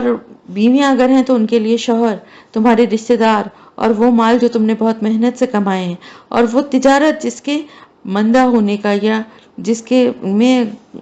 زیادہ تم لگے کہ اس میں تمہیں تھوڑا نقصان ہو جائے گا، اور تم چاہو کہ ہر وقت فائدہ زیادہ سے زیادہ حاصل ہو، ذرا سے بھی نقصان ہونے کا تمہیں خطرہ رہتا ہے، اور وہ مکانات جو تمہیں بہت پسند ہیں، اگر یہ سب چیزیں تمہیں محبوب تر ہیں اللہ اور اس کے رسول اور اس کے راستے میں جہاد سے، تو انتظار کرو یہاں تک کہ اللہ اپنا فیصلہ سنا دے، اور اللہ ایسے فاسقوں کو ہدایت کا راستہ نہیں دکھاتا۔ تو یہ 8 چیزیں ہیں، اور رشتے ہیں جو کہ بہت محبت والے ہیں، اور مال ہے جو کہ بہت محنت سے کمایا جاتا ہے، تو یہ چیزیں ایک انسان کو بہت محبوب ہوتی ہیں۔ تو اللہ تعالیٰ کیا فرما رہا ہے کہ ہر شخص کو چاہیے کہ وہ اپنے اندر ایک ترازو نصب کرے، اور پھر اس کے ایک پلڑے میں یہ ساری محبتیں جو کہ مال اور رشتوں کی ہے وہ ڈالے، اور دوسرے میں اللہ اور اس کے رسول صلی اللہ علیہ وسلم اور جہاد کی محبت ڈالے، اور پھر یہ جائزہ لے کہ وہ کہاں کھڑا ہے، کس کی محبت کا پلڑا زیادہ بھاری ہے۔ اور اے مسلمانوں، اللہ نے تمہاری مدد کی ہے بہت سے مواقع پر، اور خاص طور پر حنین کے دن، جب تمہیں اپنی کثرت پر ناز ہو گیا تھا۔ یہ بھی ایک موقع تھا جہاں پہ مسلمانوں کو تھوڑا سا تعداد بھی زیادہ ہو گئی تھی، اور بہت یعنی فتح مکہ کے بعد کی پوزیشن میں مسلمانوں کی بہت فرق آ گیا تھا نا، تو اس پہ مسلمانوں نے اس طرح سے کچھ مسلمانوں نے بات کی تھی کہ اب تو ہم تو اتنے برے حالوں میں، جبکہ ہمارے پاس پورے ہتھیار بھی نہیں تھے، تعداد بھی کم تھی، ہم جیتے ہیں تو اب تو ہمیں فتح ہونی ہی ہونی ہے۔ تو یہ بات اللہ کو پسند نہیں آئی تھی، اور اس کی سزا مسلمانوں کو ایک چھوٹی سی سزا جو ہے وہ ملی تھی، تو وہ کثرت تمہارے کچھ کام نہ آ سکی، اور زمین پوری فراخی کے باوجود تم پر تنگ کر دی گئی، پھر تم پیٹھ موڑ کر بھاگ کھڑے ہوئے۔ پھر اللہ نے نازل فرمائی اپنی طرف سے سکینت یا تسکین اپنے رسول اور اہل ایمان پر، اور اس وقت بھی اللہ کی طرف سے ایسے لشکر اتارے گئے جنہیں تم نے دیکھا نہیں تھا، یعنی اس وقت بھی اللہ نے پھر تمہاری مدد کی، تمہاری وہ غلط جو تم نے بات کہی تھی اس پہ تھوڑی سی اللہ کی طرف سے گرفت ہوئی، لیکن پھر بھی اہل ایمان تھے نا، تو ایک تنبیہ کافی تھی، اس کے بعد اللہ کی مدد بھی آئی۔ وَعَذَّبَ الَّذِينَ كَفَرُوا وَذَلِكَ جَزَاءُ الْكَافِرِينَ، اور عذاب دیا کافروں کو، اور یقیناً کافروں کا بدلہ یہی ہے۔ یعنی اگر ایک بات مومنوں کی اللہ تعالیٰ کو ناپسند بھی ہوئی تھی تو اس پہ ایک ان کی سرزنش اور ان کو سزا دینے کے لیے ان کو تھوڑی سی چوٹ پہنچائی گئی، لیکن پھر بھی اللہ تعالیٰ فرما رہا ہے کہ مومنین کا درجہ کافروں سے تو کہیں بڑھ کر ہے، اور کافروں کو عذاب اصل جو ہوتا ہے وہ اللہ کی طرف سے کافروں کو لیے ہوتا ہے، کافروں کو یہ بدلہ دیا جاتا ہے، تو یہ عذاب نہیں تھا بلکہ یہ ایک وقتی ایک سزا تھی۔ پھر اس کے بعد بھی اللہ توبہ نصیب فرمائے گا اپنے بندوں میں سے جس کو چاہے گا، اور اللہ بخشنے والا رحم کرنے والا نہیں، یعنی اس کے بعد اللہ توبہ کی بھی توفیق دیتا ہے کہ اگر کوئی بات غلط کہہ دی یا کر دی ہے تو پھر اس پہ احساس ہونے کے بعد اس پہ شرمندہ ہو، نادم ہو، اور اللہ سے توبہ کرے۔ یا ایھا الذین آمنوا انما المشرکون نجس فلا یقربوا المسجد الحرام بعد عامهم ھذا، تو اے ایمان والوں، یہ مشرکین یقیناً ناپاک ہیں، لہٰذا اس سال کے بعد یہ مسجد حرام کے قریب نہ آئیں۔ یعنی 9 ہجری کے حج میں تو مشرکین بھی شامل ہیں، مگر آئندہ اب کسی بھی حج میں کوئی مشرک جو ہے وہ حج میں شرکت کے لیے نہیں آ سکے گا، نہ کسی مشرک کو بیت اللہ یا مسجد حرام کے قریب آنے کی اجازت ہوگی۔ وَإِنْ خِفْتُمْ عَيْلَةً، اور اگر تم اندیشہ اور فخر کا، فَسَوْفَ يُغْنِيكُمُ اللَّهُ مِنْ فَضْلِهِ إِنْ شَاءَ إِنَّ اللَّهَ عَلِيمٌ حَكِيمٌ، تو ان قریب اللہ تمہیں غنی کر دے گا اپنے فضل سے اگر وہ چاہے گا، یقیناً اللہ تعالیٰ سب کچھ سننے والا ہے اور بہترین حکمت والا ہے۔ تو اگر کسی کے ذہن میں یہ خیال آئے کہ اگر اس طرح کا ہم حکم دیں گے یا اس طرح کی ہم وہ بنا لیں گے کہ مشرکین کو آنے ہی نہ دیں تو حاجیوں کی تعداد کم ہو جائے گی، تو ظاہر ہے جو آتے تھے وہ کچھ نذرانے اور مال اور قربانیوں سے ہونے والی آمدنی بھی حاصل ہوتی تھی نا، تو کہیں اس میں کمی نہ آ جائے۔ تو اللہ کی ذات پر پورا بھروسہ رکھنا چاہیے۔ اللہ تعالیٰ نے فرمایا کہ ان قریب اس قدر دولت تم کو لوگوں کو ملے گی کہ تم سنبھال نہیں سکو گے۔ آپ صلی اللہ علیہ وسلم کے وصال کے چند سالوں کے بعد ہی آپ دیکھیں کہ ایران اور روم اور یہ کتنی بڑی سلطنتیں جو ہیں وہ فتح ہو گئیں، اور مال غنیمت کا تو گویا جیسے کہنا چاہیے کہ ایک ڈھیر لگ گیا۔ تو اللہ تعالیٰ فرما رہے ہیں کہ جنگ کرو ان لوگوں سے جو نہ اللہ پر ایمان رکھتے ہیں، نہ یوم آخرت پر، اور نہ حرام ٹھہراتے ہیں اللہ اور اس کے رسول کی حرام کردہ چیزوں کو، اور ناقبول کرتے ہیں دین حق کی تابعداری کو ان لوگوں میں سے جن کو کتاب دی گئی، یہاں تک کہ وہ اپنے ہاتھ سے جزیہ پیش کریں اور تابع ہو کر رہیں، چھوٹے ہو کر رہیں۔ یعنی مشرکین عرب کے معاملے میں جو معاملہ تھا وہ الگ ہے، اور پھر اللہ تعالیٰ فرما رہے ہیں کہ ان لوگوں پہ جن کو کتاب دی گئی تھی، یعنی اہل کتاب کے لیے اللہ پاک فرما رہے ہیں، یہودی اور عیسائیوں کی بات ہے، تو ان کے لیے آپ صلی اللہ علیہ وسلم کو اللہ تعالیٰ فرما رہے ہیں آپ صلی اللہ علیہ وسلم سے کہ انہوں نے کیونکہ آپ کی دعوت کو براہ راست رد نہیں کیا تھا، ہاں، تو آپ صلی اللہ علیہ وسلم کے بعد جب وہ دنیا میں تو ظاہر موجود ہیں، لیکن یہ ہے کہ ان سے مستقل جو ہے ایک مقابلے کی اور ایک اس کی کیفیت رہے گی اہل کتاب سے،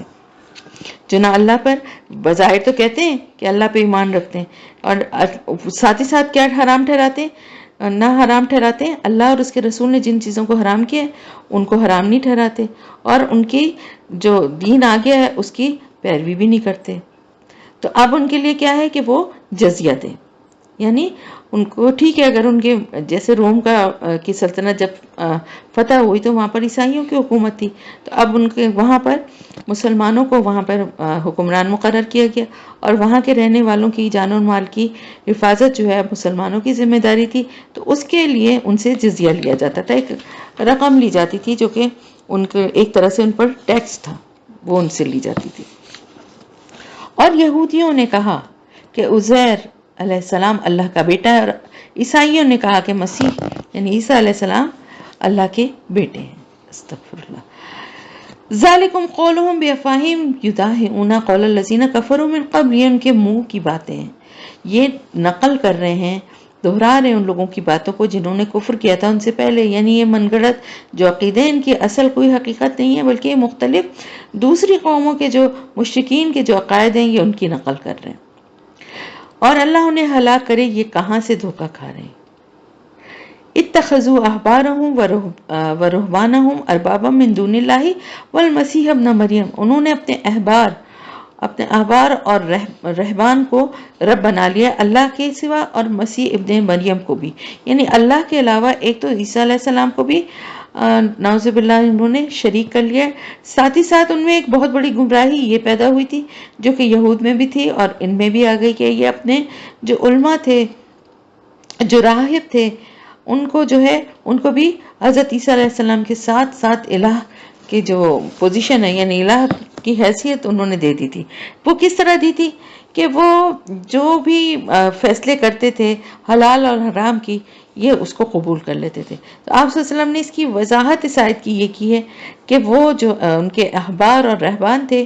وہ ان کی عبادت تو ان کی قوم نہیں کرتی تھی، لیکن جب وہ کسی شے کو حلال قرار دیتے تھے تو یہ اسے حلال مان لیتے تھے، اور جب وہ کسی شے کو حرام قرار دیتے تھے تو یہ اسے حرام مان لیتے تھے۔ تو حلال اور حرام کے بارے میں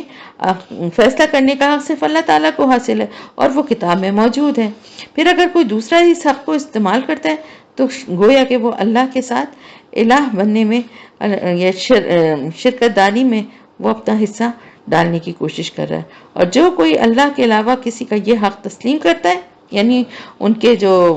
قوم کے جو لوگ تھے وہ اگر ایسے تسلیم کرتے ہیں تو وہ اس شخص کو اللہ کے سوا اپنا رب تسلیم کر رہے ہیں۔ تو اس طرح سے تھا، انہیں نہیں حکم دیا گیا تھا مگر اسی بات کا کہ وہ عبادت کریں صرف ایک الہ کی، نہیں ہے کوئی معبود اس کے سوا، وہ پاک ہے اس سے جو یہ شرک یہ لوگ کر رہے ہیں۔ یریدون ان یطفئوا نور اللہ بافواہہم، اور یہ چاہتے ہیں کہ اللہ کے نور کو بجھا دیں اپنے منہ کی پھونکوں سے، اور اللہ کو ہرگز منظور نہیں ہے مگر یہ کہ اپنے نور کو تمام فرما کر رہے، یعنی مکمل کر کے رہے، چاہے یہ کافروں کو کتنا ہی ناگوار گزرے۔ هو الذی ارسل رسولہ بالہدی ودین الحق لیظہرہ علی الدین کلہ ولو کرہ المشرکون، اور وہی تو ہے، وہی ذات تو ہے جس نے رسولوں کو بھیجا اپنے رسول کو ہدایت اور دین حق دے کر تاکہ غالب کر دے اسے ہر تمام کے تمام دین یعنی پوری نظام زندگی پر، چاہے یہ مشرکوں کو کتنا ہی ناگوار گزرے۔ اے اہل ایمان یا اے ایمان والوں، بلا شبہ بہت سے علماء اور درویش ہڑپ کر جاتے ہیں لوگوں کے مال باطل طریقے سے، یعنی ان کا یہ کیریکٹر تھا. کس طرح باطل طریقے سے ان کو غلط احکامات، ان کی مرضی کی باتیں اور وہ بتا کے اور ان سے مال وصول کرتے تھے، جیسا کہ یہودیوں کے بارے میں بھی آیا ہے. وَيَصُدُّونَ عَن سَبِيلِ اللَّهِ، اور لوگوں کو اللہ کے راستے سے روکتے ہیں. وَالَّذِينَ يَكْنِزُونَ الذَّهَبَ وَالْفِضَّةَ وَلَا يُنْفِقُونَهَا فِي سَبِيلِ اللَّهِ فَبَشِّرْهُم بِعَذَابٍ أَلِيمٍ. تو وہ لوگ جو جمع کرتے ہیں اپنے پاس سونا اور چاندی اور اس کو اللہ کی راہ میں خرچ نہیں کرتے، تو ان کو بشارت دے دیجئے دردناک عذاب کی. اور وہ عذاب جو ہے وہ کس دن ہوگا؟ جس دن وہ سونا اور چاندی جو ہے یعنی قیامت کے دن اس کو تپایا جائے گا جہنم کی آگ میں، اور پھر اس سے ان کو داغا جائے گا. کس چیز کو؟ ان کی پیشانیوں کو، ان کے پہلوؤں کو اور ان کی پیٹھوں کو. استغفر اللہ. ھذا ما کنزتم لانفسکم فذوقوا ما کنتم تکنزون. اور پھر ان سے کہا بھی جائے گا کہ یہ ہے جو تم نے اپنے لیے اکٹھا کیا تھا، تو اب چکھو مزہ اس کا جو کچھ تم جمع کرتے رہتے. یعنی تم نے جمع کیا تھا نا، تو اب کرو اس سے انجوائے. ان عدت الشہور عند اللہ 12 شہرا فی کتاب اللہ یوم خلق السماوات والارض. بے شک اللہ کے یہاں مہینوں کی تعداد 12 ہے اللہ کے قانون میں، جس دن اس نے پیدا کیا آسمانوں اور زمین کو، یعنی اس دن سے ہی اللہ کے ہاں مہینوں کی تعداد 12 ہے. منہا اربعۃ حرم، ان میں سے 4 مہینے حرمت والے ہیں، ذوالقعدہ، ذی الحج، محرم اور رجب. ان مہینوں میں جنگ وغیرہ جائز نہیں تھی. اسلام سے پہلے جو تھے جب بھی اس چیز کی حرمت کرتے تھے اور ان میں جنگ اور لڑائی جھگڑا نہیں ہوتا تھا. تو ان کے معاملے میں اپنے اوپر ظلم نہ کرو. وقاتل المشرکین کافہ ذالک الدین القیم فلا تظلموا فیہن انفسکم، یہی ہے سیدھا دین، تو ان کے معاملے میں اپنے پر ظلم نہ کرو اور مشرکین سے وقاتل المشرکین کافۃ کما یقاتلونکم کافہ وَاعْلَمُوا أَنَّ اللَّهَ مَعَ الْمُتَّقِينَ. اور مشرکوں سے سب مل کر جنگ کرو جیسے وہ سب اکٹھے ہو کے تم سے جنگ کرتے ہیں، اور جان لو کہ اللہ تعالیٰ متقین کے ساتھ ہے، پرہیزگاروں کے ساتھ ہے. یہ مہینوں کو ہٹا کر آگے پیچھے کر لینا تو کیا ہے یہ؟ اس سے کفر میں ان کے اور زیادہ اضافہ ہی ہوتا ہے، جس کے ذریعے سے یہ گمراہی میں مبتلا کیے جاتے ہیں وہ لوگ جنہوں نے کفر کیا. یعنی جو گمراہی میں اور زیادہ مبتلا کر دیے جاتے ہیں وہ لوگ جو کفر کرتے ہیں، ان کے کفر میں اضافہ ہو جاتا ہے. حرمت والے مہینوں کو اپنی جگہ سے آگے پیچھے کر دینا. اور 1 سال یہ لوگ حلال کر لیتے ہیں اس مہینے کو، اور 1 سال اسے حرام قرار دے دیتے ہیں تاکہ تعداد پوری کر لیں اس کی جو اللہ نے حرام ٹھہرائی ہے. اب ہوتا کیا تھا کہ کیونکہ ان حرمت کے مہینوں میں جنگ نہیں ہوتی تھی، اور اب یہ جنگ کرنے کے لیے کیا کرتے تھے؟ اعلان کر دیتے تھے کہ اس سال جو ہے یہ والا مہینہ جو ہے یعنی حرمت والا مہینہ جو ہے وہ سپوز میں اس طرح آپ کو سمجھاؤں کہ جیسے رجب کا مہینہ حرمت والا ہے، اور رجب کے مہینے کو یہ کہیں کہ اب رجب کا مہینہ اس مہینے میں نہیں ہوگا بلکہ اس کو ہم نے بدل دیا ہے، اور آگے ہم نے اس کو کر دیا ہے جو یعنی سمجھیے شعبان، رمضان، شوال کے مہینے میں کر دیا ہے، یا ہم نے اس کو اور آگے کر دیا ہے اور ربیع الثانی کے مہینے میں. اب ربیع الثانی کا جو مہینہ ہے نا وہ رجب کا مہینہ ہوگا، اور یہ رجب کا مہینہ جو ہے نا یہ ربیع الثانی ہے، اس میں جنگ حلال ہے. اس طرح سے کرتے تھے. تو اللہ تعالیٰ فرما رہے ہیں کہ مشرکین سے سب مل کر جنگ کرو. وقاتل المشرکین کافہ کما یقاتلونکم کافہ وَاعْلَمُوا أَنَّ اللَّهَ مَعَ الْمُتَّقِينَ. اور سب مشرکین سے مل کر جنگ کرو جس طرح کہ وہ اکٹھے ہو کر تم سے جنگ کرتے ہیں. اور یہ مہینوں کو ہٹا کے آگے پیچھے کر لینا تو کفر میں ایک اضافہ جس کے ذریعے سے گمراہی میں مبتلا کیے جاتے ہیں وہ لوگ جنہوں نے کفر کیا، اور 1 سال یہ لوگ حلال کر لیتے ہیں اس مہینے کو، 1 سال اسے حرام کر دیتے ہیں، اور اسی طرح حلال کر لیتے ہیں وہ مہینہ جو اللہ نے حرام کیا، جیسے کہ میں نے آپ کو بتایا. زُيِّنَ لَهُمْ سُوءُ أَعْمَالِهِمْ وَاللَّهُ لَا يَهْدِي الْقَوْمَ الْكَافِرِينَ. اور ان کے جو برے اعمال ہیں ان کو یہ اس طرح سے مزین کر دیا گیا ہے ان کے لیے، یعنی ان کو بڑے یہ چیزیں جو ہے نا بڑی اچھی نظر آتی ہیں کہ ہم کتنی عقل سے کام لیتے ہیں کہ ہم نے روز والے مہینے کو آگے کر دیا اور ہم نے اپنا کام بھی نکال لیا، جنگ بھی کر لی، اور اللہ کافروں کو ہدایت نہیں دیتا.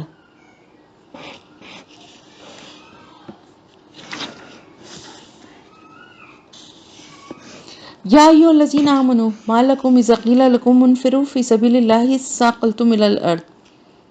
اے ایمان والوں تمہیں کیا ہو گیا ہے کہ جب تم سے کہا جاتا ہے کہ نکلو اللہ کی راہ میں تو تم دھنسے جاتے ہو زمین کی طرف، یعنی تمہارے قدم ہی نہیں اٹھتے، جبکہ جنگ کرنا جو ہے، اللہ کی راہ میں نکلنا اور جہاد کرنے کا حکم تمہیں دیا جاتا ہے۔ سوچو کیا تم نے آخرت کے بجائے دنیا کی زندگی کو قبول کر لیا ہے؟ فما متاع الحیات الدنیا فی الآخرۃ الا قلیل، تو جان لو کہ دنیا کی زندگی کا ساز و سامان آخرت کے مقابلے میں بہت قلیل ہے۔ اور اگر تم نہیں نکلو گے اللہ کی راہ میں تو وہ تمہیں عذاب دے گا، دردناک عذاب، اور تمہیں ہٹا کر کسی اور قوم کو لے آئے گا اور تم اس کا کچھ بھی نقصان نہیں کر سکو گے۔ واللہ علی کل شیء قدیر، اور اللہ ہر چیز پر قادر ہے، وہ چاہے تو اللہ کو کوئی ضرورت نہیں ہے تمہاری، اگر تم اس کام میں آگے نہیں بڑھو گے تو وہ تمہیں ہٹا کے کسی اور قوم کو آگے لے آئے گا۔ اگر تم رسول صلی اللہ علیہ وسلم کی مدد نہیں کرو گے تو اللہ کو کوئی پرواہ نہیں ہے، اللہ نے تو اس وقت ان کی مدد کی تھی جبکہ کوئی بھی ان کی مدد کرنے والا اور نہیں تھا، اور جب کافروں نے ان کو مکے سے نکال دیا تھا۔ اذ اخرجہ الذین کفروا ثانی اثنین اذ ہما فی الغار، اور وہ آپ دو میں کے دوسرے تھے، یعنی دو صرف لوگ تھے کہ جبکہ وہ دونوں غار میں تھے، یعنی صرف دو شخص تھے، آپ صلی اللہ علیہ وسلم اور حضرت ابوبکر صدیق رضی اللہ تعالیٰ عنہ۔ ایک منٹ، دو میں سے ایک آپ تھے، یعنی کہ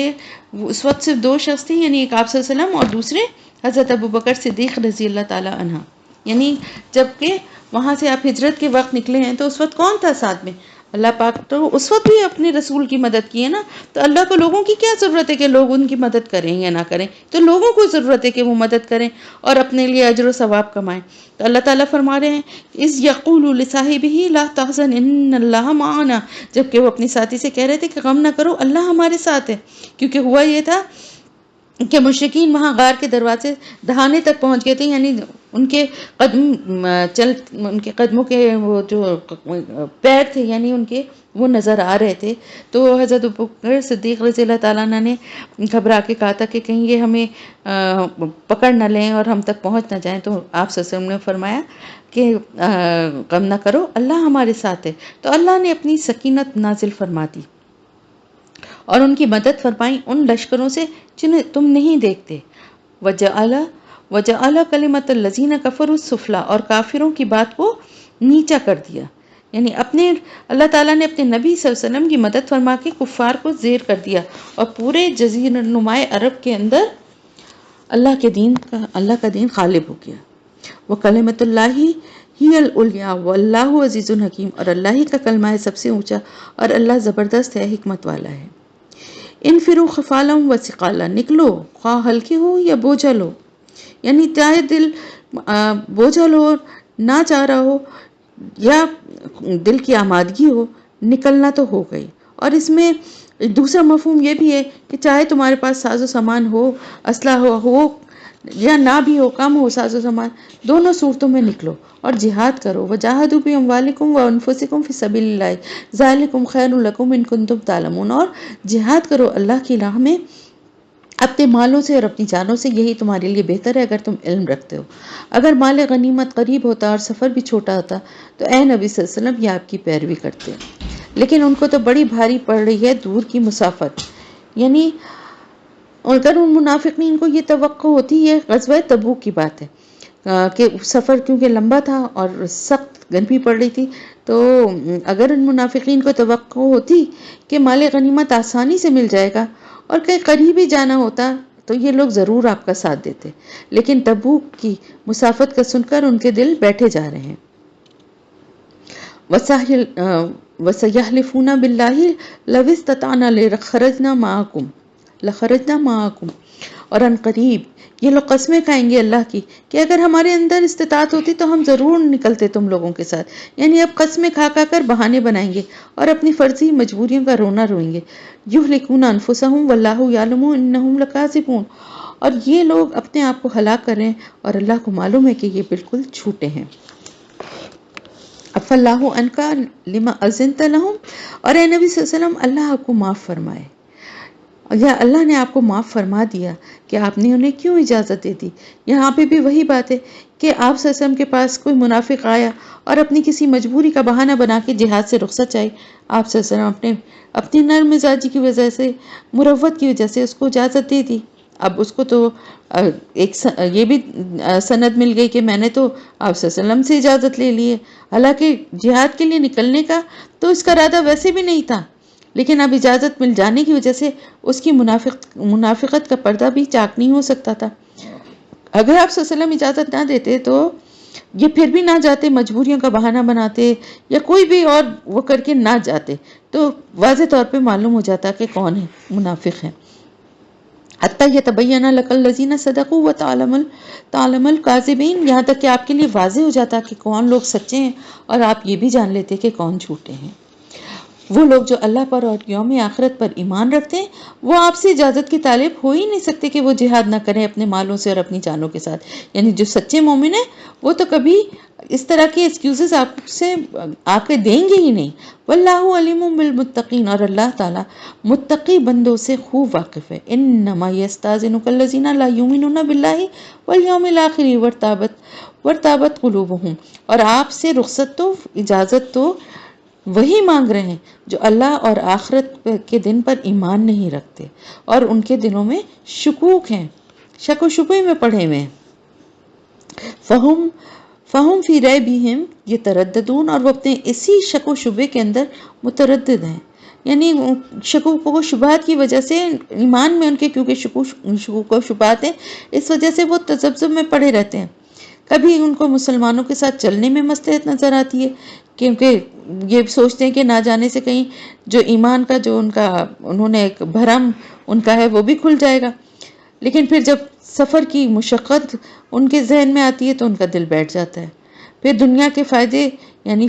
کھجوروں کی فصلیں جو ہیں وہ پکی ہوئی تھیں، تو یہ دنیا کے فائدے جو تھے وہ بھی ان کے پاؤں کی بیڑی بن جاتا ہے اور پھر وہ جھوٹے بہانے بنانا شروع کر دیتے ہیں. وَلَوْ أَرَادُوا الْخُرُوجَ لَأَعَدُّوا لَهُ عُدَّةً، اور اگر انہوں نے نکلنے کا ارادہ کیا ہوتا تو اس کے لیے ساز و سامان فراہم کرتے. یعنی اتنا طویل اور ایک مشکل سفر تھا تو اس کے لیے بہت تیاری کی ضرورت تھی، تو وہ اس کی تیاری کا انتظام کر رہے ہوتے ہیں نا، سواری کا اور دیگر جو راستے میں ان کو ضرورت پڑتی ہے اس سامان کا. لیکن وہ تو کوئی تیاری کر ہی نہیں رہتے، تو اس سے اندازہ یہی سب ہو رہا تھا کہ ان کو تو جانا ہی نہیں ہے، انہوں نے جانے کا ارادہ کیا ہی نہیں ہے. لیکن حقیقت یہ ہے کہ اللہ نے پسند ہی نہیں کیا کہ ان کا اٹھنا یا ان کا نکلنا، تو ان کو روک دیا اور کہہ دیا کہ بیٹھے رہو تم بھی بیٹھے رہنے والوں کے ساتھ. یعنی ان کے لیے اللہ نے یہ پسند ہی نہیں کیا تھا. اصل بات یہ تھی. اور لو خرجوا فیکم ما زادوکم الا خبالا، اور اگر یہ نکلتے اے مسلمانوں، اگر یہ نکلتے تمہارے ساتھ تو ہرگز اضافہ نہ کرتے تمہارے لیے مگر خرابی کا، کیونکہ ان کے دلوں میں تو پہلے ہی روگ تھا یعنی نفاق کا. تو یہ لشکر کے ساتھ جاتے تو بھی فتنے ہی اٹھاتے، طرح طرح کی سازشیں کرتے، مسلمانوں کو لڑانے کی کوشش کرتے آپس میں. اور ان کے بیٹھے رہنے اور سفر میں مسلمانوں کے ساتھ نہ جانے میں بھی مسلمانوں کی بہتری ہی تھی، اور منافق کے لیے ہر حال میں نقصان ہی نقصان ہے.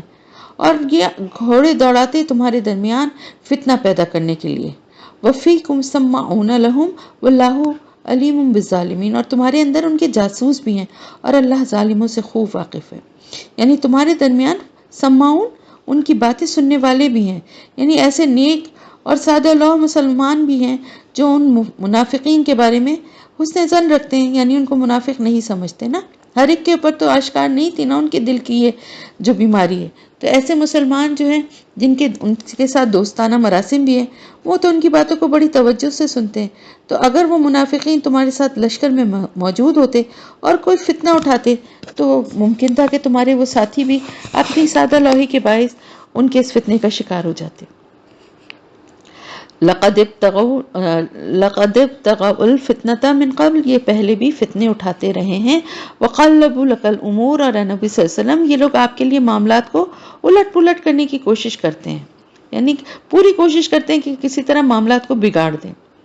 حتی جاء الحق وظہر امر اللہ وهم کارہون، یہاں تک کہ حق آ گیا اور اللہ کا فیصلہ، اللہ کا امر غالب ہو گیا اور انہیں یہ پسند نہیں تھا.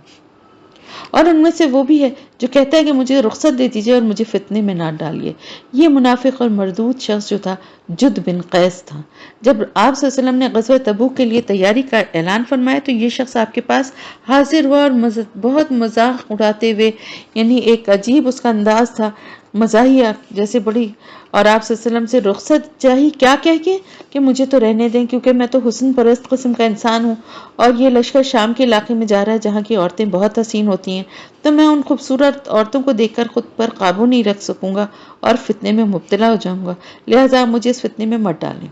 اور مجھے یہیں رہنے دیں۔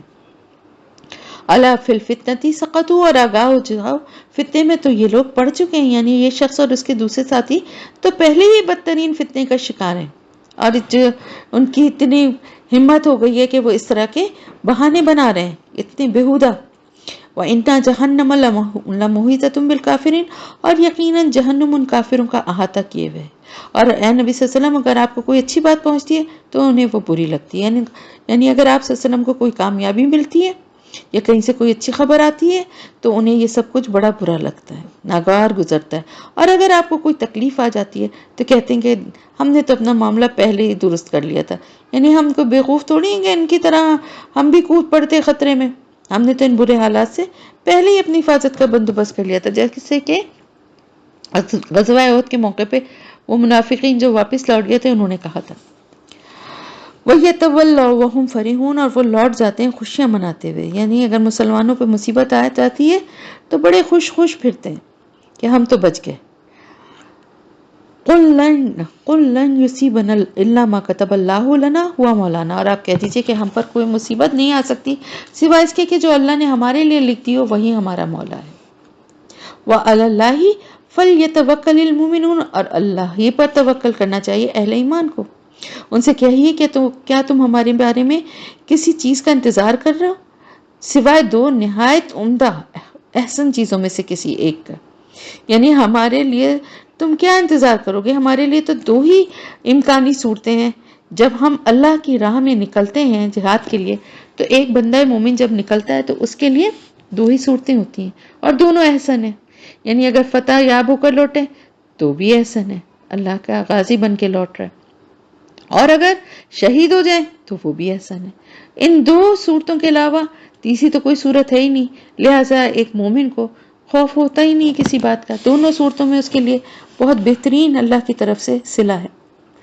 وَنَحْنُ نَتَرَبَّصُ بِكُمْ أَن يُصِيبَكُمُ اللَّهُ بِعَذَابٍ مِّنْ عِندِهِ أَوْ بِأَيْدِينَا، اور اے منافقوں، ہم منتظر ہیں تمہارے بارے میں کہ اللہ تمہیں کوئی عذاب پہنچائے اپنے پاس سے یا ہمارے ہاتھوں، یعنی ہمیں بھی اب تمہاری ان حرکتوں کے بعد انتظار ہے کہ اللہ کی طرف سے تم پر یا تو خود اللہ تعالیٰ کوئی عذاب نازل کر دے یا اللہ ہمیں اس کی اجازت دے دے کہ ہم تمہاری گردنیں اڑا دیں۔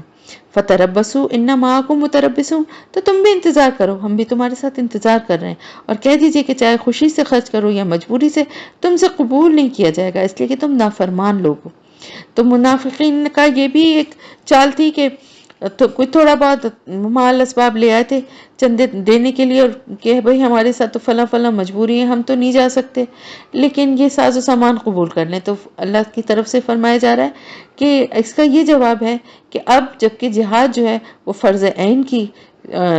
صورت اختیار کر، یعنی جہاد کے لیے نکلنا فرض عین ہے، ضرور نکلنا ہے، تو اس صورت میں روپیہ پیسہ اور ساز و سامان اس کا بدل نہیں ہو سکتا، اور نہیں مانی ہوئی کوئی چیز کہ ان سے ان کے نفقات کو قبول کیا جاتا ہے، یعنی جو مال خرچ کر رہے ہیں کوئی چیز اس سے زیادہ اور کوئی چیز مانے نہیں ہوئی، یا کسی چیز نے نہیں روکا اس بات کو کہ ان کے مالوں کو قبول کیا جاتا ہے، مگر وہ بات کیا تھی کہ انہوں نے اللہ اور اس کے رسول کے ساتھ کفر کیا، اور وہ نماز کے لیے نہیں آتے مگر بہت ہی کسل مندی سے، اور خرچ نہیں کرتے مگر کراہت کے ساتھ۔ یعنی اب ایک دوبارہ سے بات بتائی جا رہی ہے کہ منافقین کی ایک بہت بڑی نشانی کیا ہے کہ نماز کے لیے بہت کاہلی سے، بہت وقت کو ٹال کے اور بہت سستی کے ساتھ آتے ہیں، اور جو خرچ اگر کرنے کا موقع آ ہی جائے یعنی اللہ کی راہ میں تو بہت ہی یعنی بددلی سے، یعنی اپنی جان بچانے کے لیے بڑی مشکل سے ان سے خرچ ہوتا ہے۔ فلا توجبک اموالہم ولا اولادہم، اور اے نبی صلی اللہ علیہ وسلم آپ ان کے مال اور ان کی اولاد سے تعجب نہ کھائیں، یعنی آپ کو ان کے مالوں اور ان کی اولادوں سے تعجب نہ ہو۔ یہ نہ سمجھیں آپ کہ مال و دولت اور اولاد کی کثرت ان کے لیے اللہ کی بڑی نعمتیں ہیں، ایسا ہرگز نہیں ہے۔ اللہ تعالیٰ ایسے لوگوں کو نعمتیں اس لیے دیتا ہے کہ ان کا حساب اسی دنیا میں بے باک ہو جائے اور آخرت میں ان کے لیے کچھ نہ بچے۔ اور ایسا بھی ہوتا ہے بعض اوقات کہ دنیا میں جو نعمتیں دی گئی ہیں نا، انہی کو اللہ تعالیٰ انسان کے لیے باعث عذاب بنا دیتا ہے۔ انما یرید اللہ لیعذبہم بہا فی الحیات الدنیا، اور اللہ تو چاہتا ہے کہ انہی چیزوں کے ذریعے سے انہیں دنیا کی زندگی میں عذاب دے، یعنی وہی اولاد جس کو وہ لاڈ پیار سے پال رہے ہیں، بڑے ارمانوں سے اس کی پرورش کر رہے ہیں، وہ بگڑ جائے، برے راستوں پہ چلا جائے اور ماں باپ کے لیے ہی ایک اذیت کا باعث بن جائے، اور وہی مال و دولت جسے وہ بڑی یعنی اللہ کی راہ میں خرچ نہیں کرتے اور بڑا اس کو جمع کر کے سینت کر رکھتے ہیں، اسی کی وجہ سے لوگ اس کے دشمن بن جائیں، یہاں تک کہ بعض دفعہ اولاد بھی دشمن بن جاتی ہے اور ان کی جانیں نکلیں اسی کفر کی حالت میں۔ اور اس سب کے ساتھ ساتھ سب سے بڑی بات کیا ہے کہ ان کی حالت جو ہے دنیا میں جس طرح کے وہ عمل کر رہے ہیں اور کرتے کرتے اسی حالت میں اسی کفر کی حالت میں ان کی جان بھی نکل جائے گی۔ دنیا کی زندگی میں ہی اس کی محبت، اس کی دولت اور اس کی جو اللہ کی طرف سے ان کو نعمتیں دی گئی ہیں ان کو ذاتی ملکیت سمجھ کے اور ان کی محبت میں اللہ کی محبت کو بھول جانے والے لوگ اس قدر مگن ہیں دنیا میں کہ جیتے جیتے انہیں آنکھ کھول کر حق کو دیکھنے کی فرصت ہی نہیں نصیب ہوتی، اور پھر اسی حالت میں ان کی جانیں نکل جاتی ہیں اور پھر آخری عذاب کے مستحق بن جاتے ہیں۔ وَيَحْلِفُونَ بِاللَّهِ إِنَّهُمْ لَمِنْكُمْ، اور وہ اللہ کی قسمیں کھا کر کہتے ہیں کہ ہم بھی آپ لوگوں کے ساتھ ہیں، کہ ہم بھی مسلمان ہیں۔ لیکن اے مسلمانوں، حقیقت میں یہ لوگ تم سے نہیں ہیں، بلکہ اصل میں یہ ڈرے ہوئے لوگ ہیں۔ کس بات سے ڈرے ہوئے ہیں؟ اصل میں یہ اس بات سے ڈرتے ہیں کہ اب اسلام کا غلبہ ہو گیا ہے اور خوف کے مارے یہ اپنے آپ کو مسلمان ظاہر کرتے ہیں۔ یعنی پہلے تو ان میں شامل ہو کے کس لیے شامل ہوتے تھے کہ ان کی خبریں جو ہیں یہودیوں کو دیتے تھے اور ان کے خلاف سازشیں کرتے تھے۔ اب یہ ڈرتے ہیں کہ کہیں ہماری حقیقت جو ہے وہ آشکار نہ ہو جائے، مسلمان جو ہیں اسلام کو غلبہ حاصل ہوتا جا رہا ہے، تو اب یہ ڈر کے مارے اپنے آپ کو مسلمان ظاہر کر رہے ہیں، اپنی اصلیت چھپاتے ہیں۔ اگر یہ پالیں کہیں کوئی پناہ گاہ یا کوئی غار یا کوئی سر چھپانے کی جگہ، تو یہ اس کی طرف ایسے بھاگیں گے جیسے اپنی رسیاں توڑاتے ہوئے، یعنی جیسے جانور خوف کے وقت آپ دیکھیں بعض دفعہ قربانی کے جانور آتے ہیں، ان کو اتارا ہی جا رہا ہوتا ہے، وہ رسی توڑا کے کس طرح بھاگتے ہیں نا، بالکل یہی کیفیت ہے کہ اگر ان کو موقع مل جائے، کہیں کوئی پناہ گاہ مل جائے عرب میں کسی جگہ، کوئی قبیلہ کوئی ایسا ان کو مل جائے جہاں ان کی یہ اپنی جان بچانے کے لیے جا کے رہ سکتے ہوں، تو یہ خوف کے مارے یہاں سے بھاگ گئے ہوتے۔ وَمِنْهُمْ مَنْ يَلْمِزُكَ فِي الصَّدَقَاتِ، اور اے نبی صلی اللہ علیہ وسلم ان میں سے وہ بھی ہیں جو آپ پر الزام لگاتے ہیں صدقات کے بارے میں۔ تو ایک منافق نے ایک دفعہ آپ صلی اللہ علیہ وسلم کو زکوٰۃ اور صدقات کا مال آپ تقسیم فرما رہے تھے، تو آپ کو ٹوک دیا تھا کہ اے محمد صلی اللہ علیہ وسلم انصاف کے ساتھ تقسیم کیجیے۔ یعنی کیا مطلب تھا کہ آپ ناانصافی کر رہے ہیں۔ اس پر آپ صلی اللہ علیہ وسلم کو غصہ ہے اور آپ نے فرمایا کہ تم برباد ہو جاؤ، اگر میں عدل نہیں کروں گا تو اور کون کرے گا؟ یعنی اللہ کے رسول صلی اللہ علیہ وسلم سے زیادہ انصاف اور کون کر سکتا تھا؟ تو اگر اس میں سے انہیں دے دیا جائے تو یہ راضی رہتے ہیں، اور اگر اس میں سے انہیں نہ دیا جائے تو فوراً ناراض ہو جاتے ہیں۔ یعنی جتنا یہ چاہتے ہیں نا کہ زیادہ سے زیادہ اگر اتنا دے دیا جائے تو یہ راضی رہتے ہیں، لیکن اگر جتنی ان کو توقع تھی اتنا نہ دیا جائے تو ناراض ہو جاتے ہیں۔ اور اگر وہ راضی رہتے اس پر جو کچھ دیا انہیں اللہ نے اور اس کے رسول نے، اور وہ کہتے کہ اللہ ہمارے لیے کافی ہے، ان قریب اللہ اور اس کے رسول ہمیں اپنے فضل سے نوازتے رہیں گے، تو یقیناً ہم اللہ کی طرف رغبت کرنے والے تو ان کے حق میں بہتر ہوتا ہے۔ یعنی اگر وہ اس طرح کی بات کہتے ہیں، جو بھی اللہ نے اور اللہ کے رسول نے جو کچھ بھی ان کو دیا تھا اس پہ وہ کہتے کہ اللہ ہمارے لیے کافی ہے، اور اللہ ان قریب اللہ اس کے رسول جو ہیں مزید ہمیں اپنے فضل سے نوازتے رہیں گے اور ہم اللہ کی طرف رغبت کرنے والے ہیں۔ یعنی اس طرح کی باتیں اگر یہ کہتے ہیں، ان کی سوچ مثبت ہوتی اور اللہ اور اس کے رسول کے بارے میں اچھا گمان رکھتے تو یہ ان کے لیے بہتر ہوتا ہے۔ اب صدقات کس کے لیے ہیں اس کی یہاں پر ڈیٹیل آ رہی ہے، اور یہاں پر صدقات سے مراد زکوٰۃ ہے۔ صدقات تو بس فقراء کے لیے، مساکین کے لیے، محتاجوں کے لیے یعنی، اور عاملین صدقات کے لیے ہیں۔ یہاں پر عاملین زکوٰۃ، عاملین جو ہیں وہ لوگ ہیں جو کہ زکوٰۃ کی تقسیم کے معاملات میں جو شامل ہوتے ہیں۔ یعنی ایک محکمہ بنا دیا گیا تھا اور اس میں زکوٰۃ کی تقسیم ہوتی تھی تو وہاں پر جو لوگ وصول کرتے تھے، جو لوگ اس کا حساب رکھتے تھے، پھر مستحقین تک پہنچاتے تھے، کسی بھی طرح سے وہ اس محکمے میں اگر کام کرتے تھے زکوٰۃ کے ہی معاملے میں، یعنی اس کو اکٹھا کرنے اور اس کی تقسیم، تو وہ تمام ملازمین جو یہ کام کرتے تھے ان کی تنخواہیں بھی اسی زکوٰۃ میں سے دی جائیں گی۔ اور ان کے لیے جن کی تالیف قلوب مطلوب ہو، یعنی کچھ ایسے بھی لوگ تھے جو دین کی طرف آنا چاہ رہے تھے، بھی مسلمان نہیں ہوئے تھے، لیکن ان کے دل جو ہیں وہ دین کی طرف راغب ہو رہے تھے، اور وہ کسی مشکل یا پریشانی میں، کسی قرضے یا کسی اور، تو ان کی تالیف القلوب کے لیے بھی ان کی مدد کی جا سکتی ہے۔ وفر الرقاب والغارمین، اور گردنوں کے چھڑانے میں، اور جن پر تاوان، یا کہ تاوان سے مطلب یہ کہ کوئی قرض یا کوئی ایسا بوجھ ان کے پر ہو کہ جس کو وہ رقم دے کے وہ اپنا پیچھا چھڑا سکتے ہیں، تو زکوٰۃ کی رقم سے ان کی مدد کی جا سکتی ہے۔ بس فی سبیل اللہ، اور اللہ کی راہ میں۔ وابن السبیل فریضۃ من اللہ واللہ علیم حکیم، اور مسافروں کی مدد یہ بھی اللہ کی طرف سے فرض کر دیا گیا، اور اللہ سب کچھ جاننے والا، حکمت والا ہے۔ اور ان میں سے وہ لوگ بھی ہیں جو نبی صلی اللہ علیہ وسلم کو ایذا پہنچاتے ہیں اور کہتے ہیں یہ تو نرے کان ہیں۔ وَمِنْهُمُ الَّذِينَ يُؤْذُونَ النَّبِيَّ وَيَقُولُونَ هُوَ أُذُنٌ، استغفر اللہ، کہتے تھے کہ یہ تو صرف کان ہی کان ہے، یعنی ہر ایک کی بات سن لیتے ہیں، ہم تو جو بھی جھوٹا سچا بہانہ بناتے ہیں فوراً مان لیتے ہیں، گویا کہ ان کو تو کوئی، استغفر اللہ، معاذ اللہ، بے بصیرت ہے، ان کی تو عقل ہی نہیں ہے، یعنی صرف سنتے ہیں اور ہماری بات پہ یقین کر لیتے ہیں، خود عقل سے کام نہیں لیتے۔ منافقین ایسی باتیں کر کے آپ سے ان کی توہین کرتے تھے اور آپ کو اذیت پہنچاتے تھے۔ اللہ تعالیٰ فرما رہے ہیں کہ آپ ان سے کہہ دیجئے کہ یہ کان تمہاری بہتری کے لیے ہیں، وہ یقین رکھتے ہیں اللہ پر اور بات مان لیتے ہیں اہل ایمان کی، یعنی ہمارے رسول صلی اللہ علیہ وسلم جانتے ہیں کہ تم جھوٹ بول رہے ہو، مگر ان کی شرافت اور مروت ہے کہ تمہاری جھوٹی باتیں سن کر بھی تمہیں ٹوکتے نہیں ہیں منہ پر کہ تم جھوٹ بول رہے ہو، اور سب کچھ جانتے ہوئے بھی تمہارا پول نہیں کھولتے۔ اور تمہاری حماقت کی انتہا یہ ہے کہ تم یہ سمجھتے ہو کہ تم رسول کو دھوکہ دے رہے ہو، جبکہ تم لوگوں کو اللہ کے رسول صلی اللہ علیہ وسلم کی بصیرت کا کچھ اندازہ ہی نہیں ہے، اور آپ صلی اللہ علیہ وسلم اللہ کے رسول ہیں، جبکہ ایک بندہ مومن کی بھی بصیرت کی کیفیت یہ ہے کہ وہ اللہ کے نور سے دیکھتا ہے۔ آپ صلی اللہ علیہ وسلم نے فرمایا مومن کی فراست سے بچو، بے شک وہ اللہ کے نور سے دیکھتا ہے،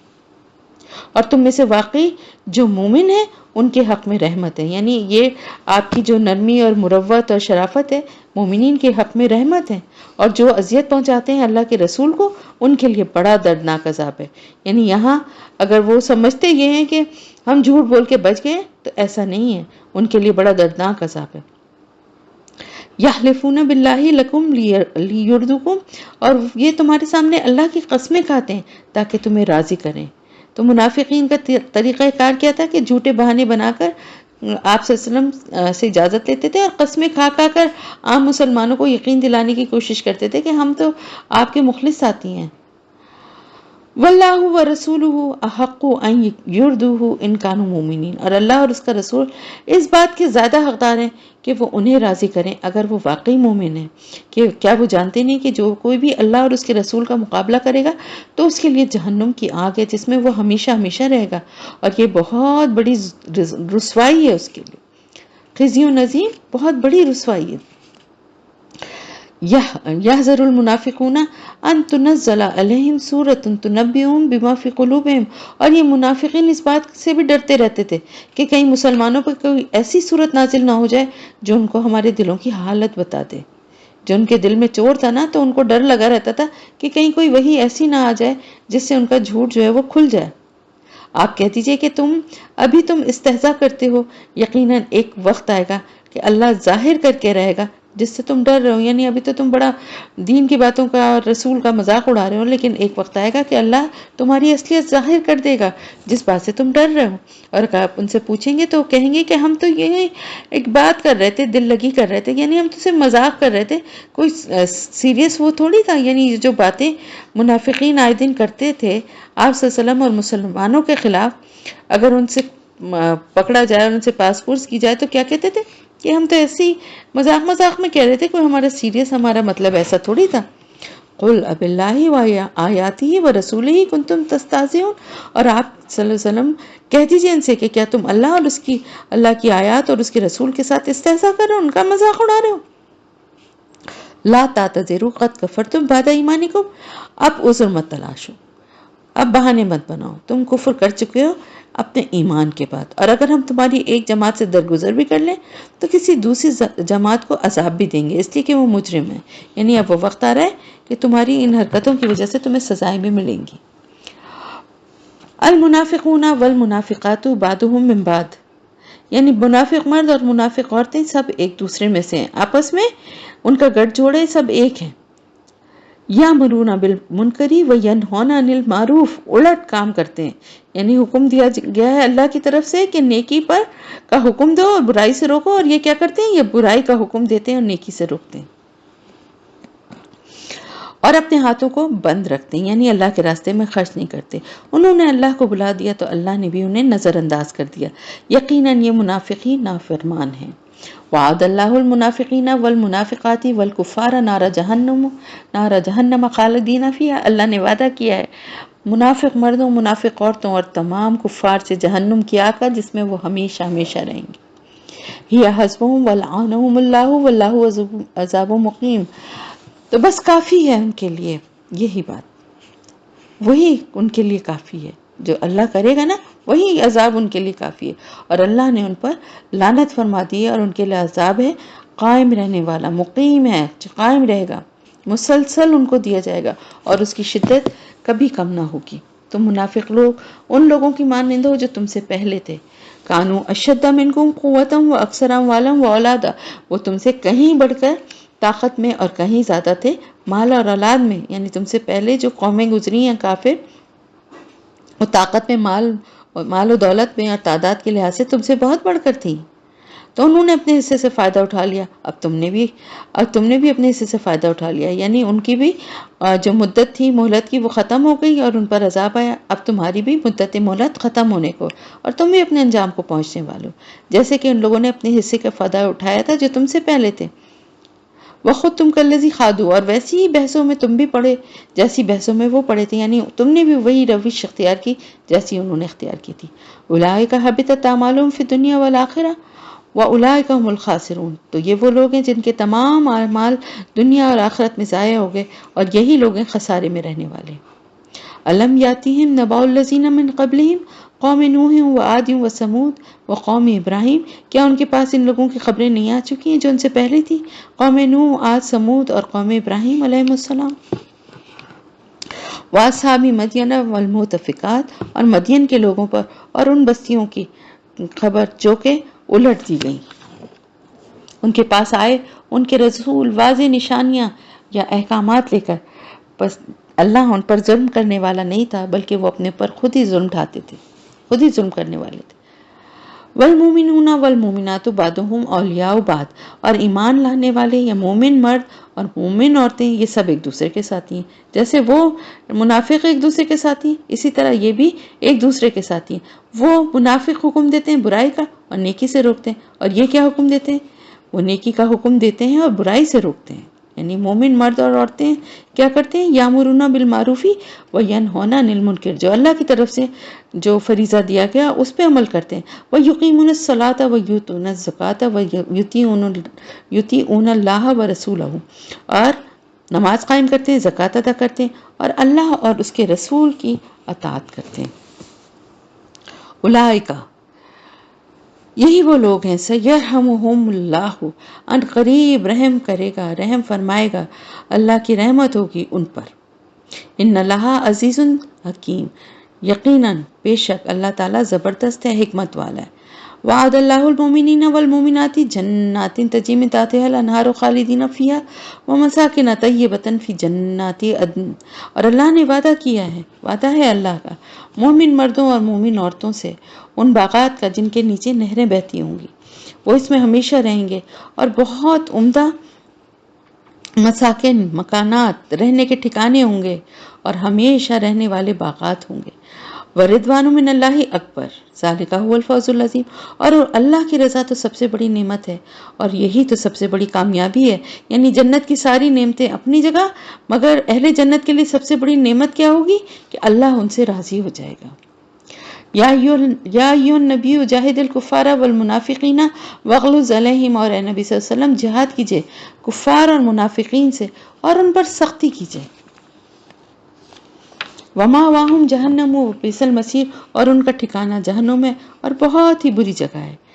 یحلفون باللہ ما قالوا، وہ اللہ کی قسم کھا کے کہتے ہیں کہ انہوں نے یہ بات نہیں کہی ہے۔ یعنی یہ اس کا ایک خاص واقعے کی طرف اس کا اشارہ کیا گیا، یہ جو بات بتائی گئی ہے۔ ہوا یہ تھا کہ تفصیل کا موقع تو نہیں ہے، مختصر بتا رہی ہوں کہ تبوک سے واپسی کے سفر کے دوران عبداللہ بن ابی کے منہ سے کسی نوجوان مسلمان نے کوئی غلط بات سنی تو اس نے آپ صلی اللہ علیہ وسلم سے اس کا ذکر کیا۔ آپ نے جب عبداللہ بن ابی کو طلب فرما کر اس سے پوچھ گچھ کی تو وہ صاف مکر گیا اور کہا کہ یہ نوجوان تو خواہ فتنہ اٹھانے کی کوشش کر رہا ہے۔ وَلَقَدْ قَالُوا كَلِمَةَ الْكُفْرِ، حالانکہ انہوں نے کہا ہے کفر کا کلمہ۔ یعنی عبداللہ بن ابی کے مکر جانے کے بعد اس کے مکرنے پر یہ آیت نازل ہوئی اور اللہ تعالیٰ نے اس نوجوان کو سچا قرار دیا اور اس منافق کے یعنی عبداللہ بن ابی کے جھوٹ کا پردہ چاک کر دیا، اور وہ کفر کر چکے اپنے اسلام کے بعد، اور انہوں نے ارادہ کیا تھا اس چیز کا جو وہ حاصل نہ کر سکے۔ یہ بھی ایک خاص واقعے کی طرف اشارہ ہے۔ اور یہ لوگ اپنی دعوت اپنے انات کا مظاہرہ نہیں کر رہے مگر اس لیے کہ اللہ اور اس کے رسول نے انہیں غنی کر دیا اپنے فضل سے، یعنی اللہ تعالیٰ کے فضل سے اور اس کے رسول صلی اللہ علیہ وسلم کی مہربانی سے یہ لوگ مال غنیمت اور زکوٰۃ اور صدقات میں سے اپنا بہت بفراغت حصہ پا رہے ہیں۔ فَإِن يَتُوبُوا يَكُ خَيْرًا لَهُمْ، تو اب بھی اگر یہ توبہ کر لیں تو ان کے لیے بہتر ہے۔ وَإِن يَتَوَلَّوْا يُعَذِّبُهُمُ اللَّهُ عَذَابًا أَلِيمًا فِي الدُّنْيَا وَالْآخِرَةِ، اور اگر وہ پھر منہ موڑ لیں گے تو اللہ انہیں بہت دردناک عذاب دے گا دنیا میں بھی اور آخرت میں بھی۔ وَمَا لَهُمْ فِي الْأَرْضِ مِنْ وَلِيٍّ وَلَا نَصِيرٍ، اور پھر پوری دنیا میں نہ تو ان کا کوئی دوست ہوگا اور نہ کوئی مددگار۔ اور ان میں سے وہ لوگ بھی ہیں جنہوں نے اللہ سے عہد کیا تھا کہ اگر وہ ہمیں فضل سے اپنے نواز دے گا تو ہم خوب صدقہ خیرات کریں گے اور نیک بن جائیں گے۔ پھر جب اللہ نے انہیں نواز دیا اپنے فضل سے اور غنی کر دیا تو انہوں نے اس کی دولت کے ساتھ بخل کیا اور اعراض کیا، تو اللہ نے سزا کے طور پر ان کے دلوں میں نفاق ڈال دیا۔ یعنی یہ وجہ ہے ان کے نفاق کی، اور اب اس نفاق سے یہ اِلیٰ یوم یلقونہ، اور یہ نفاق اب ان کے ساتھ رہے گا اس دن تک جب یہ لوگ ملاقات کریں گے اس سے، یعنی اللہ سے۔ تو اس نفاق سے اب ان کی جان قیامت کے دن تک نہیں چھٹے گی۔ بما اخلف اللہ ما وعدوہ وبما کانوا یکسبون، بوجہ اس کے کہ انہوں نے وعدہ خلافی کی جو انہوں نے اللہ سے کیا تھا، اور بوجہ اس کے کہ جو وہ جھوٹ بولتے رہے۔ کیا وہ نہیں جانتے کہ کیا انہیں نہیں معلوم کہ اللہ جانتا ہے ان کے بھیدوں کو اور ان کی سرگوشیوں کو، اور یہ کہ اللہ تمام غیب کا جاننے والا ہے۔ الذین یلمزون المطوعین من المؤمنین فی الصدقات، جو دل کی خوشی سے نیکی کرنے والے اہل ایمان پر طعنے کستے ہیں ان کے صدقات کے بارے میں۔ یہ بھی ایک خاص واقعہ تھا کہ تبوک کی مہم جب نکلنے کا فیصلہ تھا، اس کی تیاری تھی اور اس کے لیے اللہ کے راہ میں خرچ کرنے کا، انفاق فی سبیل اللہ کی ترغیب دی جا رہی تھی، تو بہت سارے مسلمانوں نے ایثار کا بہت جو ایسا مظاہرہ کیا کہ جو کہ عام حالات میں اس کی مثال ملنی مشکل ہے۔ ایک صحابی تھے ابو عقیل، ان کے پاس دینے کو کچھ نہیں تھا، انہوں نے رات بھر ایک یہودی کے یہاں مزدوری کی اور ساری رات کنویں سے پانی نکال کر اس کے باغ کو سیراب کرتے رہے۔ صبح انہیں مزدوری کے طور پر کھجوریں ملی، انہوں نے ان میں سے آدھی کھجوریں گھر میں بچوں کے لیے چھوڑی اور باقی آدھی آپ صلی اللہ علیہ وسلم کی خدمت میں لا کر پیش کر دی۔ آپ صلی اللہ علیہ وسلم ان کے اخلاص سے ان کے حسن عمل سے بہت خوش ہوئے اور فرمایا کہ یہ کھجوریں سب مال و اسباب پر بھاری ہیں، کیونکہ آپ دیکھیں نا ان کے پاس کچھ تھا ہی نہیں، وہ چند کھجوریں ہی انہوں نے کمائی تھیں، اس میں سے بھی صرف اپنے بچوں کا حصہ رکھے وہ سارا لے آئے۔ یعنی یہ سمجھیں کہ ان کا مال و اسباب، ہم میں سے ہر انسان یہ سوچے کہ ان کا جتنا ہمارے گھر میں سامان ہے، جتنا ہمارے پاس پیسہ ہے، جتنے کپڑے فرنیچر سامان وہ سارا کا سارا اگر لے جائے کوئی انسان دینے کے لیے، یہی حال تھا نا ان کا، ان کے پاس کچھ اور تھا ہی نہیں، تو یہی مطلب ہوا نا کہ سب کچھ جو کچھ تھا وہ سب دے دیا، تو اس کی کتنی قدر و منزلت ہوگی۔ تو آپ نے آپ صلی اللہ علیہ وسلم کی ہدایت کے مطابق ان کھجوروں کو ساز و سامان کے پورے ڈھیر کے اوپر پھیلا دیا گیا، لیکن وہاں جو منافقین تھے وہ حضرت ابو عقیل کا مذاق اڑانے لگے اور ان پہ فقرے کسنے لگے کہ ہاں ہاں بھائی واقعی بڑی قربانی دے دی ہے، یہ چند کھجوریں لے کر آئے ہیں، ان کھجوریں کے بغیر تو یہ جنگ کی مہم کامیابی نہیں ہو سکتی، مطلب اس طرح کے تانے ان کو دینے لگے۔ اللہ تعالیٰ فرما رہے ہیں اور جن کے پاس اپنی محنت اور مشقت کے سوا کچھ ہے ہی نہیں اور وہ پھر اس میں سے بھی خرچ کرتے ہیں، تو منافقین جو ہیں وہ ان کا مذاق اڑاتے ہیں، اللہ ان منافقین کا مذاق اڑاتا ہے اور ان کے لیے دردناک عذاب ہے۔ استغفر لهم ولا تستغفر لهم ان تستغفر لهم 70 مرة فلن يغفر الله لهم۔ اے نبی صلی اللہ علیہ وسلم آپ ان کے لیے استغفار کریں یا ان کے لیے استغفار نہ کریں، اگر آپ 70 مرتبہ بھی ان کے لیے استغفار کریں گے تب بھی اللہ انہیں ہرگز معاف نہیں فرمائے گا۔ کیوں؟ یہ اس وجہ سے کہ یہ لوگ اللہ اور اس کے رسول کے ساتھ کفر کر چکے ہیں، اور اللہ ایسے فاسقوں کو، ایسے نافرمانوں کو اللہ پاک جو ہے ہدایت کا راستہ دکھاتا ہی نہیں ہے، ہدایت کے راستے پہ آتے ہی نہیں ہیں، نہ انہیں ہدایت ملنے والی ہے۔ بہت خوش ہو گئے فرح المخلفون بمقعدہم خلاف رسول اللہ وکرہوا ان یجاہدوا باموالہم وانفسہم فی سبیل اللہ، بہت خوش ہو گئے پیچھے رہ جانے والے اپنے بیٹھ رہنے پر اللہ کے رسول کے جانے کے بعد، اور انہوں نے ناپسند کیا کہ وہ جہاد کرتے اپنی جانوں اور اپنے مالوں کے ساتھ اللہ کی راہ میں، اور دوسروں سے بھی کہا کہ اس گرمی میں مت نکلو، یعنی خود تو رک ہی گئے تھے اور دوسروں کو بھی روکنے کی کوشش کی کہ ہم تو دیکھو کتنے عقل مند ہیں کہ ہم نے تو بہانہ بنا کے اجازت رخصت لے لی ہم نے، تم بھی عقل کی بات کرو کچھ اور کوئی بہانہ بنا لو، اتنی شدید سردی میں اور اتنی شدید گرمی میں سفر کے لیے مت نکلو۔ قل نار جہنم اشد حرا لو کانوا یفقہون، اے نبی صلی اللہ علیہ وسلم ان سے کہہ دیجئے جہنم کی آگ اس سے کہیں زیادہ گرم ہے، کاش ان لوگوں کا اس کا شعور ہوتا، اس کا فہم حاصل ہوتا۔ فَلْيَضْحَكُوا قَلِيلًا وَلْيَبْكُوا كَثِيرًا جَزَاءً بِمَا كَانُوا يَكْسِبُونَ، تو انہیں چاہیے کہ ہنسے کم اور روئیں زیادہ، بدلہ اس کمائی کا جو انہوں نے کی ہے۔ اور اے نبی صلی اللہ علیہ وسلم اگر اللہ آپ کو لوٹا کر لے جائے ان کے کسی گروہ کے پاس، پھر وہ آپ سے اجازت مانگیں گے آپ کے ساتھ نکلنے کے لیے، یعنی کسی اور مہم پر کسی اور دشمن کے خلاف آپ کے ساتھ جہاد میں شریک ہونا چاہیں گے، فَقُلْ لَن تَخْرُجُوا مَعِيَ أَبَدًا، تو اب کہہ دیجئے ان سے کہ تم میرے ساتھ کبھی بھی نہیں نکلو گے، یعنی غزوہ تبوک کی مہم جو تھی وہ ان کا آخری امتحان تھی، اور جو اس میں نہیں گئے تو وہ اب تم لوگ ناکام ہو چکے اور اب کسی بھی جنگ میں یا کسی بھی مہم میں میرے ساتھ شامل نہیں ہو سکتے، اور اب میرے ساتھ ہو کر تم کسی دشمن کے ساتھ جنگ نہیں کرو گے، تم پہلی مرتبہ راضی ہو گئے تھے بیٹھ رہنے پر، یعنی جب جہاد کا فرض عین اس کو قرار دے دیا گیا اور سب پر نکلنا فرض قرار پایا، تو اس وقت تو تم اپنے گھروں میں بیٹھ رہنے پر راضی ہو گئے تھے نا، تو اب ہمیشہ کے لیے بیٹھ رہو پیچھے رہنے والوں کے ساتھ، اور اے نبی صلی اللہ علیہ وسلم ان میں سے کوئی مر جائے تو اس کی نماز جنازہ کبھی بھی ادا نہ کریں اور اس کی قبر پہ بھی کھڑے نہ ہوں۔ تو اب یہ ان کی دنیا میں بھی ان کی رسوائی کا سامان ہو رہا تھا کہ اب تک تو منافقت پہ پردے پڑے ہوئے تھے، مگر اس آیت کے نزول کے بعد آپ صلی اللہ علیہ وسلم جب کسی کی نماز جنازہ پڑھنے سے انکار فرماتے تھے تو سب کو معلوم ہو جاتا تھا کہ وہ منافق مرا ہے۔ انہم کفروا باللہ ورسولہ وماتوا وہم فاسقون، یقیناً انہوں نے کفر کیا اللہ اور اس کے رسول کے ساتھ اور وہ مرے ہیں اس حال میں کہ وہ نافرمان تھے۔ ولا تو جب کا اموالہم و اولادہم، اور آپ کو پسند نہ ہے یا آپ کو حیرت نہ ہو ان کے مالوں پر اور ان کی اولاد پہ، یعنی ان کو آپ کوئی اہمیت نہ دیجئے ان کے مال اور اولاد کو۔ انما یرید اللہ ان یعذبہم بہا فی الدنیا وتزہق انفسہم وہم کافرون، اللہ تو یہی چاہتا ہے کہ انہیں عذاب دیں انہی چیزوں کے ذریعے سے دنیا میں، اور پھر ان کی جانیں نکلیں اسی حالت کفر میں، اور جب کوئی صورت نازل ہوتی ہے کہ ایمان لاؤ اللہ پر اور جہاد کرو اس کے رسول کے ساتھ مل کر، تو آپ سے رخصت مانگتے ہیں ان میں سے وہ لوگ بھی کہ جن کے جو قدرت رکھتے ہیں، جو جن کے پاس ہے کہ وہ نکل سکیں، وہ بھی آپ سے آ کے ایکسکیوز مانگتے ہیں، رخصت مانگتے ہیں اور کہتے ہیں کہ ہمیں چھوڑ دیجئے، ہم بیٹھ رہنے والوں میں شامل ہو جائیں۔ ردو ردو بے ان یکونو مال خوالف، وہ اس پر راضی ہو گئے کہ پیچھے رہنے والی عورتوں میں شامل ہو جائیں، یعنی ان کی اس بات پر اللہ پاک ان پہ طنز فرما رہے ہیں کہ جنگ کرنا مردوں کا کام ہے اور گھر کی ذمہ داری اور بچے سنبھالنا خواتین کا کام ہے، اس لیے وہ ایسے موقعوں پر گھروں میں رہ جاتے ہیں۔ تو اب تمام مردوں پر لازم ہے کہ وہ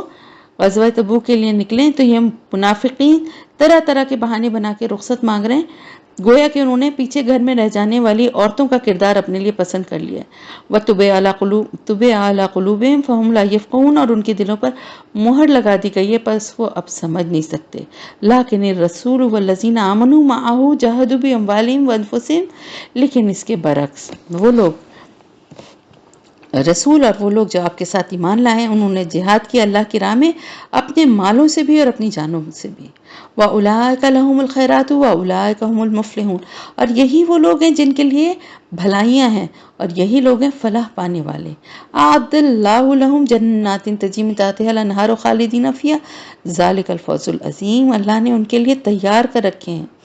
باغات، ایسے باغات جن کے نیچے سے نہریں بہہ رہی ہیں اور ہمیشہ ہمیشہ اس میں وہ رہنے والے ہیں، ہمیشہ وہ اس میں رہیں گے، اور یہی ہے سب سے بڑی کامیابی، بہت بڑی کامیابی۔ وَجَعَلَ الْمُعَذِّرُونَ مِنَ الْأَعْرَابِ لِيُؤْذَنَ لَهُمْ، اور آئے آپ کے پاس بہانے بنانے والے بدو بھی، کہ وہ بھی اب جو بدو تھے وہ بھی اطراف میں جو رہتے تھے جو بستیوں میں، وہ بھی آ کر بہانے بنانے لگے کہ انہیں اس مہم پر جانے سے معاف رکھا جائے، رخصت دے دی جائے۔ اور بیٹھ رہے وہ لوگ جنہوں نے جھوٹ کہا تھا اللہ سے اور اس کے رسول سے، یعنی انہوں نے جو وعدے کیے تھے وہ جھوٹے نکلے، اور جو وہ عذر بتا رہے تھے وہ سب بھی بے بنیاد تھے۔ سَيُصِيبُ الَّذِينَ كَفَرُوا مِنْهُمْ عَذَابٌ أَلِيمٌ، ان قریب پہنچے گا انہیں دردناک عذاب۔ کس وجہ سے؟ اس وجہ سے کہ وہ اپنے کفر پر اڑے رہیں گے، اور کچھ گناہ نہیں ضعیفوں پر، نہ بیماروں پر، اور نہ ہی ان لوگوں پر جن کے پاس خرچ کرنے کے لیے کچھ نہیں۔ ظاہر اتنا طویل سفر تھا، اس کے لیے ضروری تھا کہ آدمی تندرست و توانا ہو، اس کے پاس سواری کا انتظام ہو، کھانے پینے اور دوسری ضروریات کے لیے سامان ہو۔ لیکن اگر کوئی شخص ضعیف ہے، بیمار ہے اور اتنا لمبا سفر نہیں کر سکتا، یا اتنا مالی طور پہ اتنا غریب یا نادار ہے کہ سفر کے اخراجات کے لیے اس کے پاس کچھ بھی نہیں، تو اللہ کی نظر میں وہ واقعتاً مجبور اور معذور ہے۔ ایسے لوگوں سے اللہ پاک کی طرف سے کوئی مواخذہ نہیں ہے، ان کو کوئی الزام نہیں دیا جائے گا، اور جبکہ وہ اللہ اور اس کے رسول کے ساتھ مخلص ہوں، یعنی ویسے تو دل سے وہ اللہ اور اس کے رسول کے ساتھ مخلص ہیں اور چاہتے ہیں جانا، لیکن ان کے پاس اتنے اسباب نہیں ہیں یا وہ صحت کے لحاظ سے اس قابل نہیں ہیں۔ ما علی المحسنین من سبیل واللہ غفور رحیم، اور ایسے محسنین پر کوئی الزام نہیں، اور اللہ بخشنے والا اور رحم کرنے والا، اور نہ ہی ان پر کوئی الزام ہے جو آیا آپ کے پاس کہ آپ ان کے لیے سواری کا انتظام کر دیں، تو آپ نے فرمایا کہ میرے پاس کوئی بھی چیز نہیں جس پر میں تم لوگوں کو سوار کر سکوں۔ تولوا واعینہم تفیض من الدم حزنا الا یجدوا ما ينفقون، تو مجبور ہو کے وہ لوگ لوٹ گئے، تولوا مجبوراً لوٹے وہ، اور ان کی آنکھوں سے آنسو جاری تھے، یعنی واقعی میں ان کو اتنا شدید صدمہ اور غم تھا اس بات کا کہ وہ آپ صلی اللہ علیہ وسلم کے ساتھ اس مہم میں شریک نہیں ہو پائیں گے، اور اس رنج سے کہ ان کے پاس کچھ بھی نہیں جسے وہ خرچ کر سکیں، لیکن ان کے پاس اتنا اسباب نہیں تھے، اتنے وسائل کی کمی تھی، ان کے پاس جو ہے ویسے تو وہ خود تو وہ صحت مند تھے، توانا تھے، لیکن ان کے پاس نہ گھوڑا تھا، نہ ان کے پاس سواریاں تھیں، نہ ان کے پاس کوئی اور انتظام تھا۔ وہ آپ کے پاس آئے اور آپ صلی اللہ علیہ وسلم سے کہا کہ ان کے لیے سواری کا انتظام کر دیں، لیکن آپ صلی اللہ علیہ وسلم کے پاس بھی ظاہر ہے